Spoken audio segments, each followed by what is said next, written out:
পুণ্ড রাজ্যের অংশ ছিল এই রাজশাহী, ছিল রাজা বিজয় সেনের রাজধানী। এই রাজশাহী ছিল বহু রাজা এবং জমিদারদের অধীনে। এখনো কি তারা রাতের অন্ধকারে সফরে বের হন? কোন অত্যাচারিত প্রজা কি এখনো আর্তনাদে চৌচির করে দেয় রাতের নিস্তব্ধতা? এখনো কি পুরনো চার দেয়ালের ইট, কাঠ, সুরকি কাছে ডেকে বলতে চায় শহরের গল্প? নাকি সময় এখানে পথ হারায়, কিংবা সেই সময়টা মিলেমিশে একাকার হয়ে যায় এই সময়ের কাছে?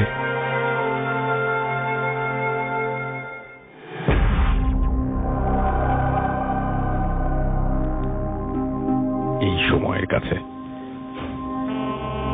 নাকি সেই সময় মিলেমিশে একাকার হয়ে যায় এই সময়ের কাছে? শুনছেন সব সময় রেডিও ফুর্তি 88.0 FM, বাংলাদেশের সর্ববৃহৎ রেডিও নেটওয়ার্ক। আমি রাসেল আছির সাথে, আমার সাথে রয়েছে মাসুম এবং আজকে রাজশাহীর অতিথিরা। এই মুহূর্তে আমরা রাজশাহীতে এবং রাজশাহীর প্রাণ কেন্দ্রে আমাদের স্টেশনে, আমরা রাজশাহী স্টেশন থেকে আজকে এই ভূত এফএমটা আমরা অন এয়ার করছি এবং সবগুলো ঘটনা এখান থেকে সংগ্রহ করা হয়েছে, রাজশাহী থেকে সংগ্রহ করা হয়েছে।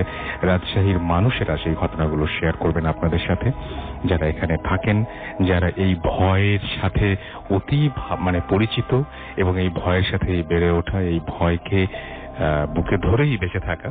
তো আমাদের নিউ ইয়ার তো কি বলবো, যে প্রথম দিনটা চলেই গেল, বাট এখন সেলিব্রেশন, আসল সেলিব্রেশন শুরু হবে ভূত এফএমের সাথে এই এখন। সো আপনাদের সবাইকে জানাচ্ছি ভূত এফএমে স্বাগতম এবং শুরুতে জানিয়ে দিচ্ছি কিভাবে আমাদের এসএমএস করবেন। মোবাইলের মেসেজ অপশনে টাইপ করুন ফুর্তি FORT, ফুর্তি স্পেস দিয়ে লিখুন আপনার নাম, স্পেস দিয়ে আপনার মেসেজ পাঠিয়ে দিন 9840 নাম্বারে।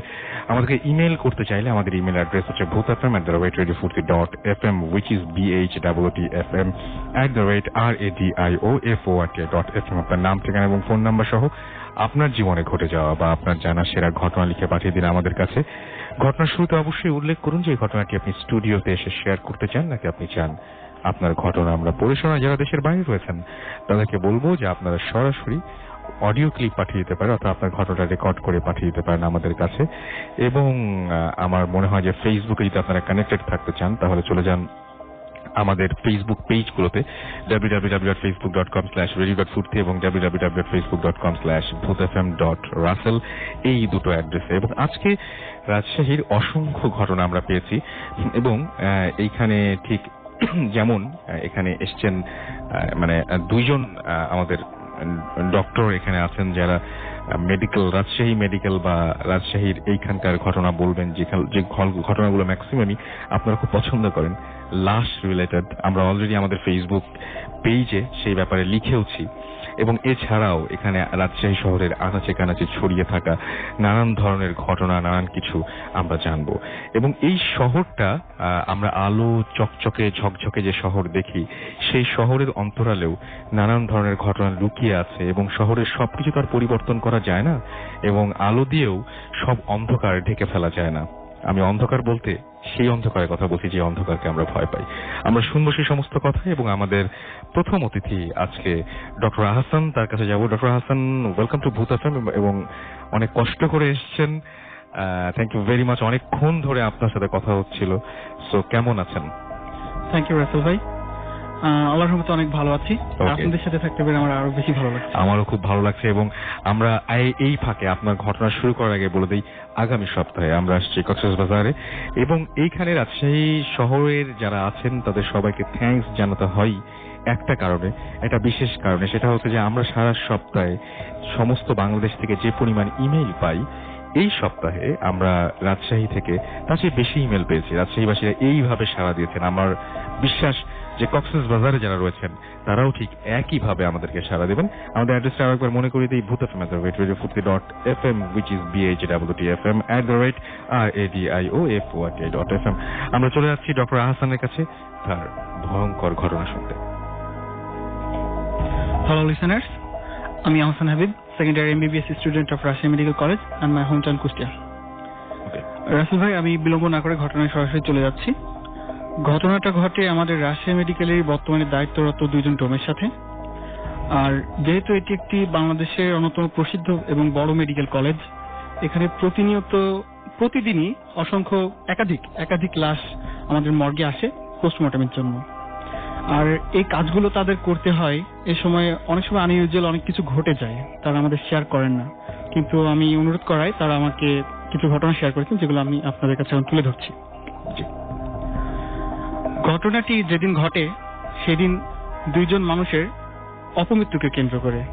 তারা খুবই কুখ্যাত দুইজন ব্যক্তি ছিলেন এবং যাদের একজনকে স্ন্যাবিং করে মারা হয় এবং অপরজনকে মাথার পিছন সাইডে ভারী কিছু দিয়ে আঘাত করে মারা হয়। তাদের লাশটি যখন পোস্টমর্টম রুমে এসে পৌঁছায় তখন বিকেল 4টা পার হয়ে যায়। এবং এরা দুজনেই মানে খুব স্বাভাবিকভাবে মারা যায়নি, খুব অস্বাভাবিকভাবে মারা যায়। অস্বাভাবিক, দুজনের মৃত্যুটা অস্বাভাবিক ছিল। তখন ডাক্তারের আসার বিরতি, মানে ডাক্তার কোনো একটা কাজে ব্যস্ত ছিলেন, যাই হোক তিনি আসতে দেরি করে ফেলেন। সামহাও তারা তাদের কাজ শুরু করে দেন। কিন্তু যখন ডাক্তার তার ডিসেকশনটা কমপ্লিট করে, পোস্টমর্টমটা কমপ্লিট হয়ে গেলে ডাক্তার তখন চলে যান রিপোর্টটা করে। আর পরে ডোমরা সেই সেলাইগুলো কিংবা লাশটা ম্যানেজ করে তাদের পরিবারের কাছে হস্তান্তর করার জন্য বাকিটুকু করে থাকেন, কাজগুলো করেন। একজন ডোম বলে রাখি, তারা দুইজন আপন ভাই। দুইটা লাশ যেহেতু ছিল, তারা দুইটা লাশ দুইজন মিলে কাজ করেছিল, দুইজন ভাগ করে নিয়ে। যেই লাশটার মাথার পিছনে আঘাত ছিল সেটা কমপ্লিট করে অপর ভাই বসেছিল একজন, আর অপর ভাইটি তার সেলাই কাজ তখন চালিয়ে যাচ্ছিল। আচ্ছা। কিন্তু সে একটি জিনিস ফিল করলো, যখন সে তার রাইট ল্যাটারাল সাইড থেকে, রাইট সাইডে স্ন্যাবিংটা ছিল, যখন মিডিয়াল সাইডে চলে যাচ্ছিল সেলাই করতে করতে, মিডিয়াল সাইডে সেলাই যখন কমপ্লিট হয়ে গেছে তখন সে ল্যাটারাল সাইডে তাকিয়ে দেখে সেলাইগুলো খোলা। আচ্ছা, এটা যদি সবাইকে একটু বোঝানো যায়, মানে সহজ করে বাংলায় যদি মানে বলে দেওয়া যায় কোন সাইডটাকে বাংলায় কি বলে? আমি বলছি মানে পেটের রাইট সাইডে, জি ওই সাইডটা থেকে একটা সেলাই ছিল। আমরা বলবো যে আমাদের ফেসবুকে অলরেডি ছবিটা আপনি দেখিয়েছেন হাত দিয়ে, সেটাই আসলে পেটের একদম পাশে, আমি বলছি পাশের সাইড থেকে বুকের মাঝামাঝ বরাবর সেলাইটা টানা হচ্ছিল। বুকের মাঝামাঝ বরাবর যখন সেলাইটা কমপ্লিট হয়ে যায়, রাইট সাইড থেকে কিন্তু সে কমপ্লিট করে আসছিল, কিন্তু তখন সে দেখতে পারে রাইট সাইডে সেলাইটা খোলা, এন্ড ইটস আনইউজুয়াল একদম। তখন সে এটাকে তার মনের ভুল ভাবে এবং ভয় পেয়ে যায়। সে স্বাভাবিকভাবে ভয় পেয়ে যায় এবং তাকে হ্যালুসিনেশন ভেবে ভাবে যে একটু বাইরে থেকে ফ্রেশ হয়ে আছি, তাহলে হয়তো আমার কাজ করতে সুবিধা হবে। এখন সে এটা তার ভাইকে বলে না, যে যাতে সে ভয় পেয়ে যায় কিনা অন্য কিছু ঘটে যায়, সেজন্য তার ভাইকে না বলে সে বাইরে চলে আসে গেটের সামনে একটু সামনে, এবং তার ভাইকে, যেহেতু তার ভাইয়ের কাজ আগে থেকে কমপ্লিট হয়ে যায়, এজন্য বলে যে তুমি এই সেলাইটুকু করে ফেলো, আমি বাইরে আছি। আচ্ছা। তার ভাই যখন সেলাইটা করতে আসে, সেম কাহিনী তার সাথে হয়। সে যখন সেলাইটা কমপ্লিট করে, এক সাইডে সেলাইটা অটোমেটিক্যালি খোলা দেখতে পায়। আচ্ছা। দেন সে ভাবে যে হয়তো বা নিডলগুলো আমি সুপারফিশিয়ালি খুব টেনেছি, যে কারণে সেলাইটা খুলে যাচ্ছে, খুবই আলতোভাবে টানা হয়েছে কিংবা একদম স্কিনের উপর দিয়ে। আসলে তেমনটা ছিল না। তারপরেও সে মনকে বুঝিয়ে সেলাই টানার জন্য ফার্স্ট যে নিডলটা ওখানে ঢুকিয়েছে, তখনই লাশটা আকস্মিকভাবে তার হাতটা চেপে ধরে। আচ্ছা। সেই সময় এটা তাদের সাথে হওয়ার কথা না, দীর্ঘদিন ধরে তারা কাজ করছেন এবং ইটস देयर প্রফেশন। তাদের বাপ দাদা তারা সবই এগুলো করে আসছে। তারপরে সে ভয় পেয়ে যায় এবং চিৎকার করে ফেলে। যে চিৎকারটা ঠিক গেটের সামনে থাকা তার ভাই শুনতে পায়। সে যখনই পিছনের দিকে ঘুরে তাকায়, দেখে তার ভাইটি মানে খুবই বিভ্রান্ত অবস্থায় এসে তার সামনে পায়ের কাছে পড়ে ফেইন্ট হয়ে যায়। আর আমাদের ইমার্জেন্সি ওখান থেকে তো বেশি দূরে না, মর্গ থেকে 2-3 মিনিটের পথ। তাকে সাথে সাথে ওখানে নেওয়া হয়। ডক্টর ওখানে ছিলেন, তিনি কিছুক্ষণের মধ্যে জ্ঞান ফিরে আসে। যখন জ্ঞান ফিরে যায় তখন তাকে জিজ্ঞাসা করা হয় আসলে কি হয়েছিল। আচ্ছা। তখন সে বলে যখন সে সেলাইটা করছিল, ফার্স্ট টাইম এমন হয়, সেকেন্ড টাইম যখন সে সেলাইটা পুনরায় করতে যায় তখন লাশটি তার হাত চেপে ধরে।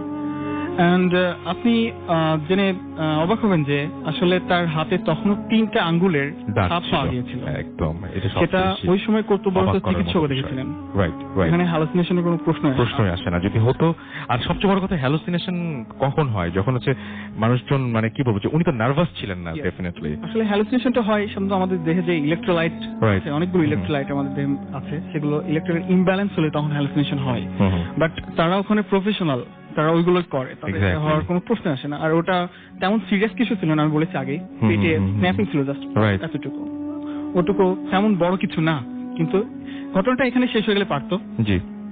তারা স্বভাবত ভয় পেয়ে যায় এবং তারা, আপনি জানেন একাধিক ডোম থাকে হাসপাতালে, তারা বিশ্রামে চলে যান কিছুদিনের জন্য, হাসপাতাল কর্তৃপক্ষ তাদের বিশ্রাম দিয়ে দেয়। আচ্ছা। এবং তার বংশধর যারা আছেন, তার বাবা, তার চাচা, এরকম তারা পরবর্তী 7-8 দিনের জন্য তাদের কাজ করতে বলা হয়। কিন্তু তার দাদা একটি জিনিস খেয়াল করেন, যখন পরবর্তী একটা লাশ আসে, তিনি লাশটি সম্পূর্ণ ভালোভাবেই মানে ডিসেকশন কমপ্লিট হওয়ার পরে সেগুলো প্রিপেয়ার করে তার আত্মীয় স্বজনের কাছে পৌঁছানোর ব্যবস্থা করে দেন। তিনি, আমাদের নিয়ম আছে ওয়েপন্স গুলো যেগুলো ইউজ করা হয় লাশ ডিসেকশন করার পরে সেলাই করার জন্য কিংবা ম্যানেজ করার জন্য, সেইগুলো পরিষ্কার করে ধুয়ে ট্রে আছে, বিভিন্ন ট্রে গুলোতে সাজিয়ে সেলফে রেখে দেওয়া হয়। আপনারা চোখ বন্ধ করে কল্পনা করবেন যাই বলছেন উনি। তারপরে তিনি ওইগুলো সাজিয়ে লক করে বের হয়ে আসেন, রুম থেকে বের এসে রুমটা লক করে দেন। সেই সময় ভিতর থেকে একটি চাকু পড়ে যাওয়ার শব্দ তিনি শুনতে পান। আচ্ছা, এটা খুবই আনইউজুয়াল। তিনি ভয় পেয়ে যাননি বললে ভুল হবে, তিনি ভয় অবশ্যই পেয়েছেন, সেজন্য তিনি রুমটা আবার খুলেছেন।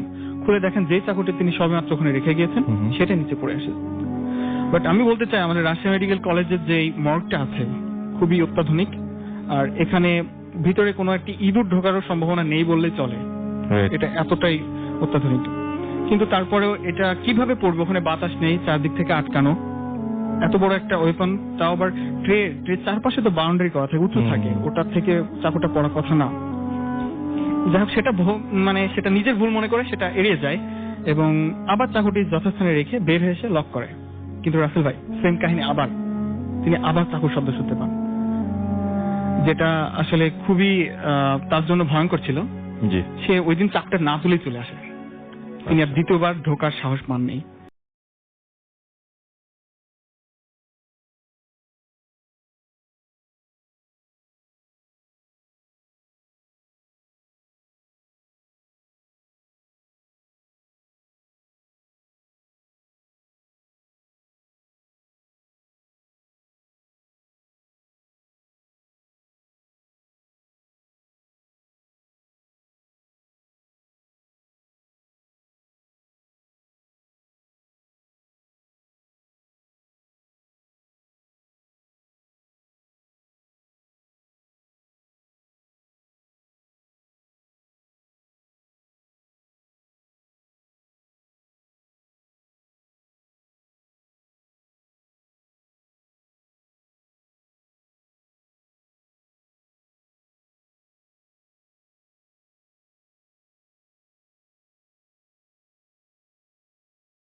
উল্লেখ না করলেও বলা যায় যে বিভিন্ন জায়গা থেকে এটা ঘটতে পারে। আমাদের রাজশাহী থেকে অনবরত আমরা SMS পাচ্ছি এবং কিন্তু প্রথমে পড়বো বরিশালের একটা SMS। ফার্স্ট স্টোরিটা বেস্ট হয়েছে, সুতরাং রাজশাহীর স্টোরিটা ভালো লেগেছে বরিশালের যিনি পাঠিয়েছেন রিয়াদের। এবং জ্যাকলিন আমাদের নাটোর থেকে SMS করেছেন, সবাইকে জানিয়েছেন নতুন বছরের শুভেচ্ছা এবং তিনি আমাদেরকে উইশ করেছেন ফুর্তি টিমকে। রিয়াদ আমাদের লিখেছেন ভয় লাগছে আমাদেরকে দেখতে পাচ্ছি। নুরুজ্জামান বিক্রমপুর থেকে লিখেছেন। এছাড়াও আমাদেরকে অরিন লিখেছেন যে তার সাথে এরকম ধরনের ঘটনা ঘটে। SH আবরার হাজারিবাগ থেকে আমাদের লিখেছেন, অর্থাৎ ঢাকা থেকে আমাদের সাথে লিখেছেন, নিউ ইয়ারের শুভেচ্ছা দিয়েছেন। বাহার লিখেছেন খিলগা থেকে। মাহির আমাদের সাথে আছেন, আমাদের সাথে আছেন সোহান। এছাড়াও বর্ণ নেত্রকোনা থেকে আমাদের সাথে আছেন। শান রাজশাহী থেকে আমাদের সাথে রয়েছেন এবং আমাদের সাথে রয়েছেন দেখতে পাচ্ছি সুপ্তি। এছাড়াও রয়েছেন মৃদুল কুষ্টিয়া থেকে। এছাড়াও মিল্টন আমাদের সাথে রয়েছেন নরসিংদী দাসপাড়া থেকে। এছাড়াও দোলা আমাদের সাথে রয়েছেন টাঙ্গাইল থেকে, আমাদের সাথে আছেন নিশাত রাজশাহী থেকে, এবং সবাইকে হ্যাপি নিউ ইয়ার জানিয়েছেন তিনি। প্রমি রাজশাহী মেডিকেল কলেজের বছরের শুরুতেই কিছু একটা বলতে চেয়েছেন, এসএমএসটা চলে গেল। লিখন আমাদের সাথে রয়েছেন, আমাদের সাথে রয়েছেন শর্মী, এছাড়াও সোহান। খুলনা থেকে আনোয়ার এবং তার ওয়াইফ আফরিন। খুলনাতে আমরা আসছি, কিন্তু আপনারা রেডি থাকেন আপনাদের ঘটনা নিয়ে। মিল্টন আছেন আমাদের সাথে রয়েছেন। এছাড়াও রয়েছে গোলাম রাব্বি মিটফোর্ড ঢাকা থেকে। আচ্ছা, আমরা রাজশাহী এখানে ঘটনা শোনাচ্ছি মিটফোর্ড থেকে, আপনি এসএমএস করেছেন আমাদেরকে। ওকে, ফারহান উত্তরা থেকে আছেন আমাদের সাথে। এছাড়াও রয়েছেন আরো অনেকেই। আপনি যদি আসতে চান মোবাইলের মেসেজ লিখে টাইপ করুন 40 FORTI 40 স্পেস দিয়ে লিখুন আপনার নাম, স্পেস দিয়ে আপনার মেসেজ পাঠিয়ে দিন 9840 নাম্বারে। আমাদের সঙ্গে মেহজাবিন রয়েছেন এবং তিনি অনেকক্ষণ ধরেই ওয়েট করছেন এবং তিনি বেশ দূরেই থাকেন, তাকে চলে যেতে হবে। তার ঘটনাটা আমরা শুনে ফেলি। আপনি বলছিলেন যে আপনার সঙ্গে নানান ধরনের ঘটনা ঘটে। কি ধরনের ঘটনা ঘটে আপনার সঙ্গে, যদি আমাদের একটু বলতেন আপনার বাসায়? আমার নাম মাহজাবিন আহমেদ। জি। আমি রাজশাহীতে কোর্ট এরিয়াতে থাকি। জি। আমার বাসাটা মেইনলি কোর্ট এরিয়াতে। এখন আমার বাসার কিছুটা পিছে একটা গোরস্থান আছে। দ্যাটস ওয়াই আমার এরিয়াটা অনেকটা একটু খারাপ। সো আমরা অনেক কিছু এক্সপেরিয়েন্স করি, যেমন খারাপ না বলে আমরা ভয়ের বলি। ওকে। তো আমি মাঝে মাঝেই সবসময় মানে ফিল করতে পারি যে কোনো কিছু থাকলে, জিন অর সামথিং, আমি সেটা ফিল করতে পারি। তো আমাকে বেশিরভাগ টাইম এফেক্ট করে না, কিন্তু এফেক্ট করছে তখন আমি কলেজে পড়ি। 2012 এর ঘটনা হবে। এটা আমার ভাইয়ার মাধ্যমে এফেক্টেড হয়েছি আমি। আমার ভাইয়া নরমালি রাতের বেলা বাইরে ঘোরাফেরা করে, তো ওর বন্ধুকে ডাকতে একটা জায়গায় যাই। সেই জায়গায় একটা তাল গাছ আছে। তাল গাছটা খুব একটা ভালো না। ওখানে সবসময় বলে যে ওখানে অনেকেই অনেক কিছু দেখে। আমার ভাই ওখানে দাঁড়ায় ছিল, তখন তার সামনে একটা কুকুর লাফ দিয়ে নামে। এন্ড কুকুরটার কালার খুবই আজব টাইপ ছিল, কারণ কুকুরটার সামনে ছিল ব্রাউনিশ রেড কালার আর পিছে ছিল ব্ল্যাক কালারের। তারপরে সে সেটা দেখে ভয় পায় এবং চলে আসে, কিন্তু এটা বাসায় এসে কাউকে বলে না। কিন্তু বাসায় আসার পরে, আমি বাসায় ঢোকার পরে, ভাইয়া ঢোকার পর থেকে আমার মাথা ভার ভার হতে থাকে। আমি ফিল করতে থাকি সামথিং রং। সো আমি অ্যাটিটিউডে প্রবলেম চলে আসে। অ্যাটিটিউডে আমার প্রবলেম আসে। পরে রাতের খাবার টাইমে আমি আর ভাইয়া পাশাপাশি বসি। আমার মা, আমরা খাচ্ছি নরমালি, আমার মা আমার জন্য একটা মাছ ফ্রাই করে নিয়ে এসে আমার প্লেটে দেয়। প্লেটে দেওয়ার পরই হয় কি, আমার মাথাটা পুরাটা একদম ব্যথা হতে থাকে, শরীরটা কাঁপতে থাকে, আর মনে হচ্ছে আমার বমি হয়ে যাবে। দেন আমি কাঁপতে কাঁপতে না খেয়ে উঠে যাই, বলি শরীরটা খারাপ লাগছে, উঠেছে। আমি রুমে আসি। আমার রুম থেকে ভাইয়ার দিকে তাকায় দেখি ভাইয়ার পিছে শ্যাডোর মতো কিছু। আমি কাঁপছিলাম তখনও। তারপরে হঠাৎ সেটা একটা কুকুরের মতো শেপ নিয়ে। আপনি জানেন না যে বাইরে সে কি দেখে এসেছে? না, আমি কিচ্ছুই জানি না, ইভেন আমার বাসার কেউই জানে না। পরে কুকুরের মতো শেপ নিয়ে আমার দিকে তেড়ে আসছে, এন্ড কুকুরটার colour brownish red and black. Then আসার পরে ওটা দেখে আমি চিৎকার করে কাঁপতে থাকি। আমার বোন, আমার মা দৌড়ে এসে আমাকে ধরে জিজ্ঞেস করে। আমার মুখ দিয়ে খালি জাস্ট এইটুকুই বের হচ্ছিল, ভাইয়ার সাথে কিছু আছে। দেন আমার মা অনেক কষ্টে আমাকে শান্ত করে দোয়াটা পড়ে ঘুম দিয়ে দেন। পরে আমার ভাইয়াকে যখন আমার মা জিজ্ঞেস করেন, তখন ভাইয়া বলে যে সে বাইরে থেকে ভয় পেয়ে আসছিল, এন্ড এইরকম একটা কুকুরের শেপের কিছু দেখে ভয় পেয়ে আসছিল। আচ্ছা, এখন আপনার বাসায় কি ধরনের সমস্যা হয় আপনার নিজে? আমার বাসার সমস্যা হচ্ছে, আমাদের বাসাতে ঠিক মধ্য দুপুরে আমাদের বাসার পাশে একটা জায়গা আছে যেদিকে কাপড় কাচা হয় নরমালি। তো ওই দিকটাই নরমালি কেউ যায় না, কারণ গেট বন্ধ থাকে। তো সবসময় দেখা যায় মধ্য দুপুরে, দুপুর 12টা থেকে 1টার মধ্যে, আমার মাও দেখছেন, আমার ভাবি দেখছে, আমিও দেখছি যে হয় খুবই ছোট একটা বাচ্চা টাইপ, কোকড়া চুল, এইরকম একটা বাচ্চা যায়, কিংবা অনেক লম্বা লম্বা চুলের কোনো মহিলা হেঁটে যায়। তো নরমালি আমার মা মনে করে যে হয়তো বা আমাদের কাজের বুয়াটা ওইদিকে গেছে, কিন্তু যখনই গেট খুলে মা বাইরে যে জিজ্ঞেস করে কে আসলা, কোনো খোঁজ পাওয়া যায় না। তো এটা আমার মা অনেকদিন ধরেই দেখে, আমি দেখছি 2-1 বার, আমার ভাবিও দেখছে এটা। ওকে, থ্যাংক ইউ ভেরি মাচ আপনার স্টোরি শেয়ার করার জন্য। আমি দেখতে পাচ্ছি যে ফেসবুকে আমাদেরকে অনেকে লিখেন রাজশাহীর কোথায় হচ্ছে, আমাদের ফুর্তি স্টেশনে আমরা করছি, এবং আমাদেরকে দেখতে পাচ্ছি যে সামিউল আলিম শাওন লিখেছেন যে ওয়েলকাম টু রাজশাহী এবং ভূত এফএম টিম, অনেক ভালো লাগছে আজকের show and thank you very much, thanks for being with us. আমার মনে হয় যে আমাদের বছরের প্রথম শো এটা, এবং আমরা বাংলাদেশের আমরা যে বিভিন্ন জায়গায় যাব আমরা বলেছিলাম সেই অনুযায়ী আমরা আজকে প্রথম রাজশাহী দিয়ে শুরু করলাম, এবং আমরা নেক্সট যে উইক সেখানে আমরা যাচ্ছি কক্সবাজারে, বাট শুরুটা হলো রাজশাহী থেকে। এবং রাজশাহীর যে অভূতপূর্ব সাড়া আমরা পেয়েছি সেই জন্য আমরা নিজেদেরকে খুব কৃতজ্ঞ মনে করছি, আমরা অবশ্যই অনেক অনেক ধন্য মনে করছি। এবং আমি দেখতে পাচ্ছি যে অনেকেই ফেসবুকে আমাদেরকে লিখছেন, নিউ ইয়ারের শুভেচ্ছা আছেন এবং সবাই সে সাথে ঘটনার প্রশংসা করছেন। আমি দেখতে পাচ্ছি অনেক নাম আসলে, মারিয়া এখানে আছেন, পুলক সরকার আছেন, কাজী হৃদয়, মিঠু সহ আরো অনেকে। আসলে আজকে অনেকগুলো ঘটনা, এবং আরো একজন আমাদের এখানে আছেন ডক্টর হারুন, যার ঘটনা আমরা শুনবো। তবে তার আগে নিয়ে আসবো ছোট্ট একটা বিরতি, এবং রাজশাহীর একটা এমন চমৎকার ঘটনা আছে যে ঘটনা শোনার সাথে সাথে আপনারা যারা রাজশাহীতে বাস করেন থাকেন তারা তো বুঝবেনই, অনেকেই হয়তো চিনবেন এই ঘটনাটা। সুতরাং আমরা একটা ব্রেকে যাব এবং ব্রেক থেকে ফিরে এসে এই ঘটনাগুলো আমরা শুনবো। ইন দ্য মিন টাইম আমাদের SMS করবেন, মোবাইলের মেসেজ অপশনে গিয়ে টাইপ করুন ফুর্তি FORTI ফুর্তি স্পেস লিখুন আপনার নাম, স্পেস দিয়ে আপনার মেসেজ পাঠিয়ে দেন 9840 নাম্বারে। আমাদের ইমেল করতে চাইলে আমাদের ইমেল অ্যাড্রেস হচ্ছে bhutfm@radiofurti.fm which is bhwtfm@radioforti.fm।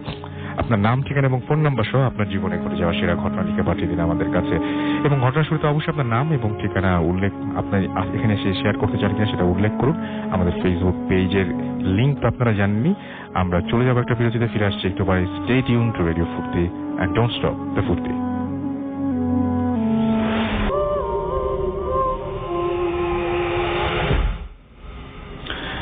Yes, the night comes alive with গ্রামীণ ফোন। শুনছেন সবসময় রেডিও ফুর্তি 8.0 FM। আমি রাস্তালাচির সাথে, আমার সাথে রয়েছে মাসুম এবং আজকের অতিথিরা, এবং আমরা পরবর্তী ঘটনায় যাব। এবং পরবর্তী ঘটনার আগে আমাদের একটা ছোট্ট অ্যানাউন্সমেন্ট আছে। আগে আমরা ঘটনা যাব, আমরা একটা ছোট একটা অ্যানাউন্সমেন্টে যাই। আমাদের রাজশাহীতে আমরা একটা হরর ক্লাব, ভূত এফএম হরর ক্লাব আমরা ওপেন করেছি, এবং সেই হরর ক্লাবে অলরেডি যারা এখানে চালাবেন, আমাদের এখানে অলরেডি প্রেসিডেন্ট, সেক্রেটারি এবং জয়েন্ট সেক্রেটারি তারা এখানে উপস্থিত রয়েছেন। আমরা ছোট্ট করে তাদের সাথে একটু পরিচিত হয়ে যাই, এবং কারা কারা এখানে আছেন আমি একটু শুনি ছোট্ট করে। ইয়াসিন হুদা সাকিব। আরেকবার বলতে হবে। হ্যাঁ, আমার নাম ইয়াসিন হুদা সাকিব, আমি রাজশাহীতে থাকি, একটা ব্যাংকে কর্মরত আছি। আমি সেক্রেটারি হিসেবে আমাদের এখানে রয়েছেন আজকে ভূত এফএম হরর ক্লাব যেটা রাজশাহী, তার প্রেসিডেন্ট। আমরা তার পরিচয় জানবো। আপনাদেরকে সবাইকে শুভেচ্ছা জানাচ্ছি এবং নতুন বছরের শুভেচ্ছা। আমি মোহাম্মদ রাশেদ আরেফিন রনি, আপাতত আপনাদের সাথে রয়েছি এবং থাকবো, কথা হবে। আমাদের সাথে আমাদের এখানে এই ক্লাবের জয়েন্ট সেক্রেটারি রয়েছেন, তার সাথে একটু কথা বলি আমরা। Happy new year. আমি মাহমুদ হোসেন মাসুদ, আমি এই ক্লাবের জয়েন্ট সেক্রেটারি। আমি মূলত মঞ্চে কাজ করি আর কি, এবং আপনার সঙ্গে আছি, থাকবো। তো আমরা যেটা করবো, আমরা ঢাকায় ফিরে আমরা যেটা করবো সেটা হচ্ছে আমরা ছোট্ট একটা ফেসবুকের একটা পেজ ফর্ম করবো, এবং সেখানে আমরা পেজ ক্রিয়েট করবো, এবং সেই পেজে আমরা ইনভাইট করবো, এবং আপনার সাকিবের মাধ্যমে, রনি ভাইয়ের মাধ্যমে এবং মাসুদ ভাইয়ের মাধ্যমে, এদের মাধ্যমে আপনারা সরাসরি এখানে ক্লাবে অংশগ্রহণ করতে পারবেন। আমাদের ক্লাবে যে সমস্ত ইভেন্ট থাকবে সেখানে অংশগ্রহণ করতে পারবেন, এবং আমার মনে হয় যে আমরা সবাই মিলে রাজশাহীতে আরো অনেক অনেক অনেক অনেক ভয় ক্রিয়েট করতে পারবো এখানে। সো আমরা পরে এই বিষয় নিয়ে আরো জানাবো আপনাদেরকে। এবং থ্যাংক ইউ রনি ভাই, থ্যাংক ইউ মাসুদ ভাই, থ্যাংক ইউ সাকিব, আপনাদের সবাইকে অনেক অনেক অনেক অনেক ধন্যবাদ আমাদের সঙ্গে থাকার জন্য। আমরা চলে যাচ্ছি আমাদের পরবর্তী অতিথি ডক্টর হারুনের কাছে। রাইট ডক্টর হারুন, আপনার ঘটনা শুনি আমরা। আসসালামু আলাইকুম। জি ওয়ালাইকুম। হ্যালো বর্তমান লিসেনার্স, আমি হারুন রশিদ, এসেছি 56তম MBBS batch Rajshahi medical college থেকে। আমার হোম ডিস্ট্রিক্ট সিরাজগঞ্জ জেলা। ওকে। আমি যে ঘটনাটি শেয়ার করব, ঘটনাটি আমাদের মেডিকেল কলেজের বর্তমান কর্মরত ডোম তার কাছে শোনা। ঘটনাটি ঘটেছিল তার দাদার সাথে। তিনিও ছিলেন একজন পেশায় ডোম। ঘটনাটি 80-র দশকের। রাজশাহী জেলার তানোর থানার একটি গ্রামে জমি জমা সংক্রান্ত বিরোধ নিয়ে একজনের মাথায় আঘাত লেগে মৃত্যু হয়। স্বাভাবিকভাবে সেটা ময়নাতদন্ত করার জন্য রাজশাহী মেডিকেল কলেজে আনার ব্যবস্থা করা হয়। 80-র দশক বিধায় তখন গ্রাম অঞ্চলে একমাত্র বাহন ছিল গরুর গাড়ি। তো জেনারেলি সেটা গরুর গাড়িতে আনার ব্যবস্থা করা হয়। কোনো এক কারণে তাদের যাত্রা করতে প্রায় রাত হয়ে যায় আর কি। লাশের সাথে ছিলেন একজন চৌকিদার এবং গাড়োয়ান, জি, যারা পাশাপাশি বসেছিলেন। আচ্ছা, তারা যখন যাত্রা শুরু করলেন, কি 10-15 মিনিট ভালোই আগালেন আর কি। জি, বিপত্তিটা ঘটলো একটা তেঁতুল গাছের নিচে, যা ছিল দুটি গ্রামের মাঝখানে এবং জনমানবশূন্য এলাকায়।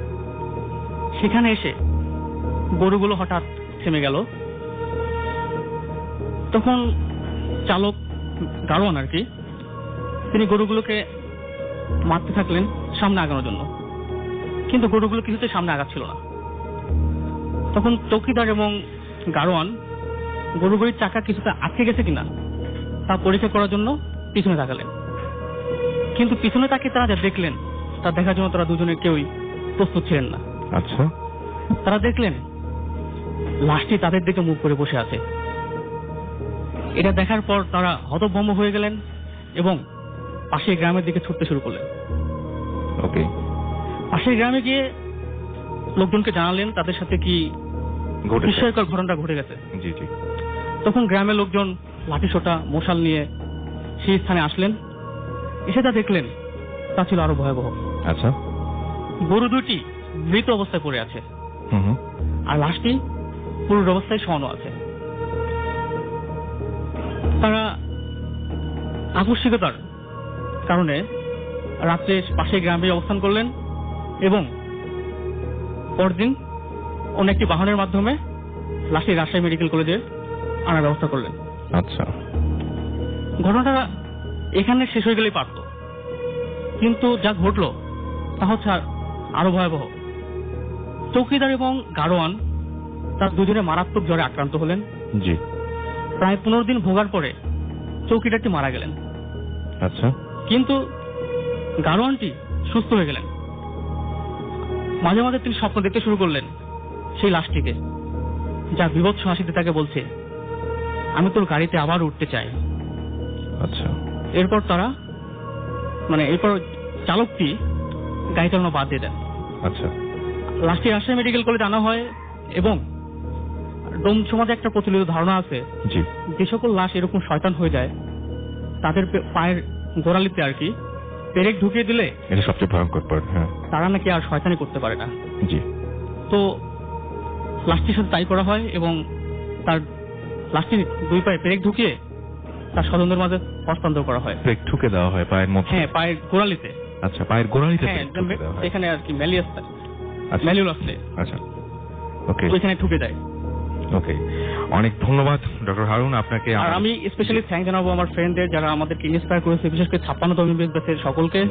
আর রিপন এবং পরাগ যারা রাত জেগে আমাদের পাশে এখন অবস্থান করছে, তাদের দুজনকে আপনাদের সবাইকে অনেক অনেক অনেক অনেক ধন্যবাদ এবং নতুন বছরের শুভেচ্ছা। এবং আমি জানি যে আমাদের সাথে এই মুহূর্তে রাজশাহীতে বসে আছেন আমার পাশে মাসুম, এবং এখানে অক্লান্ত পরিশ্রম করছেন জিলানি, এবং আরো একজন আমাদের আছেন হ্যাঁ সামির, রাইট, এবং আমাদের সাথে রয়েছেন, এবং সেই সাথে ঢাকায় আমাদের সাথে এখন এই মুহূর্তে আছেন হচ্ছে আমাদের সাথে শাহিন ভাই, এবং শাহিন ভাই ঢাকাতে অপারেট করছেন আমাদের সাথে এখানে এসছেন হচ্ছে আহমেদ বাবু এবং ফারনান চৌধুরী, তারা সবাই আমাদের সঙ্গে এখানে রয়েছেন। এবং আমি একটু আগে যার সাথে পরিচয় করে দিলাম তারা তো এখানে আছেনই। এবং আমি এই মুহূর্তে রাজশাহীর একটা ঘটনা পড়ে শোনাবো আপনাদেরকে, যে ঘটনাটা আমি বলেছিলাম গত সপ্তাহে পড়তে চেয়েছিলাম কিন্তু পড়িনি, কারণ এটা রাজশাহীর ঘটনা, এবং যারা রাজশাহীবাসী আছেন তারা তো জায়গাটা শুনেই বুঝতে পারবেন কোন জায়গায় কথা বলছি। আর যারা অন্য জায়গায় বা রাজশাহীতে কখনো আসেননি তারা অন্তত ভয় পাবেন এই বিষয়ে। নিশ্চয়ই দরজা কোনো কিছু খোলা থাকার কোনো সম্ভাবনা নেই, বাবার ঠান্ডার সমস্যা আছে, তাই এমনকি ঘরের ভেন্টিলেটর গুলো পিচ বোর্ড দিয়ে আটকানো। বিড়াল কেন, একটা ইঁদুরও আসা যাওয়া করার কোনো চান্স নেই, অথচ একটা আস্ত বিড়াল যেন হাওয়ায় মিলিয়ে গেল। কিন্তু ঘটনাটা এখানেও শেষ হলো না। পরিস্থিতি স্বাভাবিক হলে যে যার ঘরে গিয়ে শুয়ে পড়ি। আমার কোনো মতেই ঘুম আসছিল না, যা ঘটে গেছে তাই মাথায় ঘুরপাক খাচ্ছিল। হঠাৎ আবার শুনি সেই বিড়ালের ডাক, এবার আমার মাথার দিকের জানালা থেকে আসছে। আমি তো ভয়ে কাঠ, কিন্তু এক পর্যায়ে সাহস সঞ্চার করে কাঁপতে কাঁপতে বিছানা থেকে নেমে জানালার কাছে গিয়ে পর্দা সরিয়ে দেখার চেষ্টা করি। যা দেখলাম তা দেখার জন্য আমি একেবারেই প্রস্তুত ছিলাম না। আমি দেখলাম যে ভরা চাঁদের আলোয় দেখলাম কুচকুচে কালো একটা বিড়াল, যার আকৃতি স্বাভাবিক বিড়ালের চেয়ে অনেক বড়, চেরি ফুল গাছের ডালে বসে টকটকে লাল চোখে দাঁত খিঁচিয়ে এক দৃষ্টিতে আমার দিকে তাকিয়ে আছে। স্ট্রিট ল্যাম্প এবং চাঁদের আলোয় বিড়ালের তীক্ষ্ণ দাঁতের ফলা স্পষ্ট দেখা যাচ্ছিল। আমি আর সহ্য করতে না পেরে চিৎকার দিয়ে জ্ঞান হারাই। জ্ঞান ফিরে দেখি আমি বিছানায় শুয়ে আছি, জ্বরে গা পুড়ে যাচ্ছে। পাশে মা, বাবা, মামা, সবাই। ঘটনাটা সবাইকে বললাম। রাতে আর ঘুমাইনি। সকালে ডাক্তার আনানোর পর বাবা একজন হুজুর আনালেন। হুজুর বললেন কোনো খারাপ বাতাসের কারণে এমনটা হয়েছে। পরে তিনি আমাদের বাসা বাঁধিয়ে দিয়েছিলেন। পরে আর সমস্যা হয়নি। এই ছিল ঘটনা। ভালো থাকবেন এবং আপনাকে অনেক ধন্যবাদ ইমন, চমৎকার একটা ঘটনা আমাদেরকে উপহার দেওয়ার জন্য। এন্ড আমরা কিছু SMS এ যাই। আমি দেখতে পাচ্ছি যে আমাদেরকে অর্ণব রাজশাহী থেকে লিখেছেন যে এনজয়িং দিস নাইট। আমাদেরকে স্মাইল SMS করেছেন এবং তানোরের কোথায় ঘটনা ঘটেছিল জানতে চেয়েছেন। তানোরের কোথায় আপনার কি জানা আছে সেটা? তানোরের কোথায়, আচ্ছা স্পেসিফিক্যালি গ্রামের নাম বলতে পারবেন না। এবং উনি বলছিলেন যে কারণ আমার বাড়ি তানোরে। আমার আপনি একটু খোঁজ খবর নিলে জানতে পারবেন। তাহলে লাবিব আমাদের SMS করেছেন। পালকি মাসুম আমাদের তেজগাঁ থেকে SMS করেছেন। হাফিজুল হাসান আমাদেরকে জিগাতলা থেকে SMS করেছেন। এছাড়াও ইদিতা ময়মনসিং থেকে SMS করেছেন। কবে আসবেন? খুব তাড়াতাড়ি আসবো, খুব তাড়াতাড়ি। তবে আগে কক্সবাজার যাবো নেক্সট উইকে। কক্সবাজার থেকে কোনো সারা শব্দ পাচ্ছি না, কোনো SMS এখনো পর্যন্ত দেখতে পাইনি কক্সবাজারে। যাবো কি নাকি যাবো না।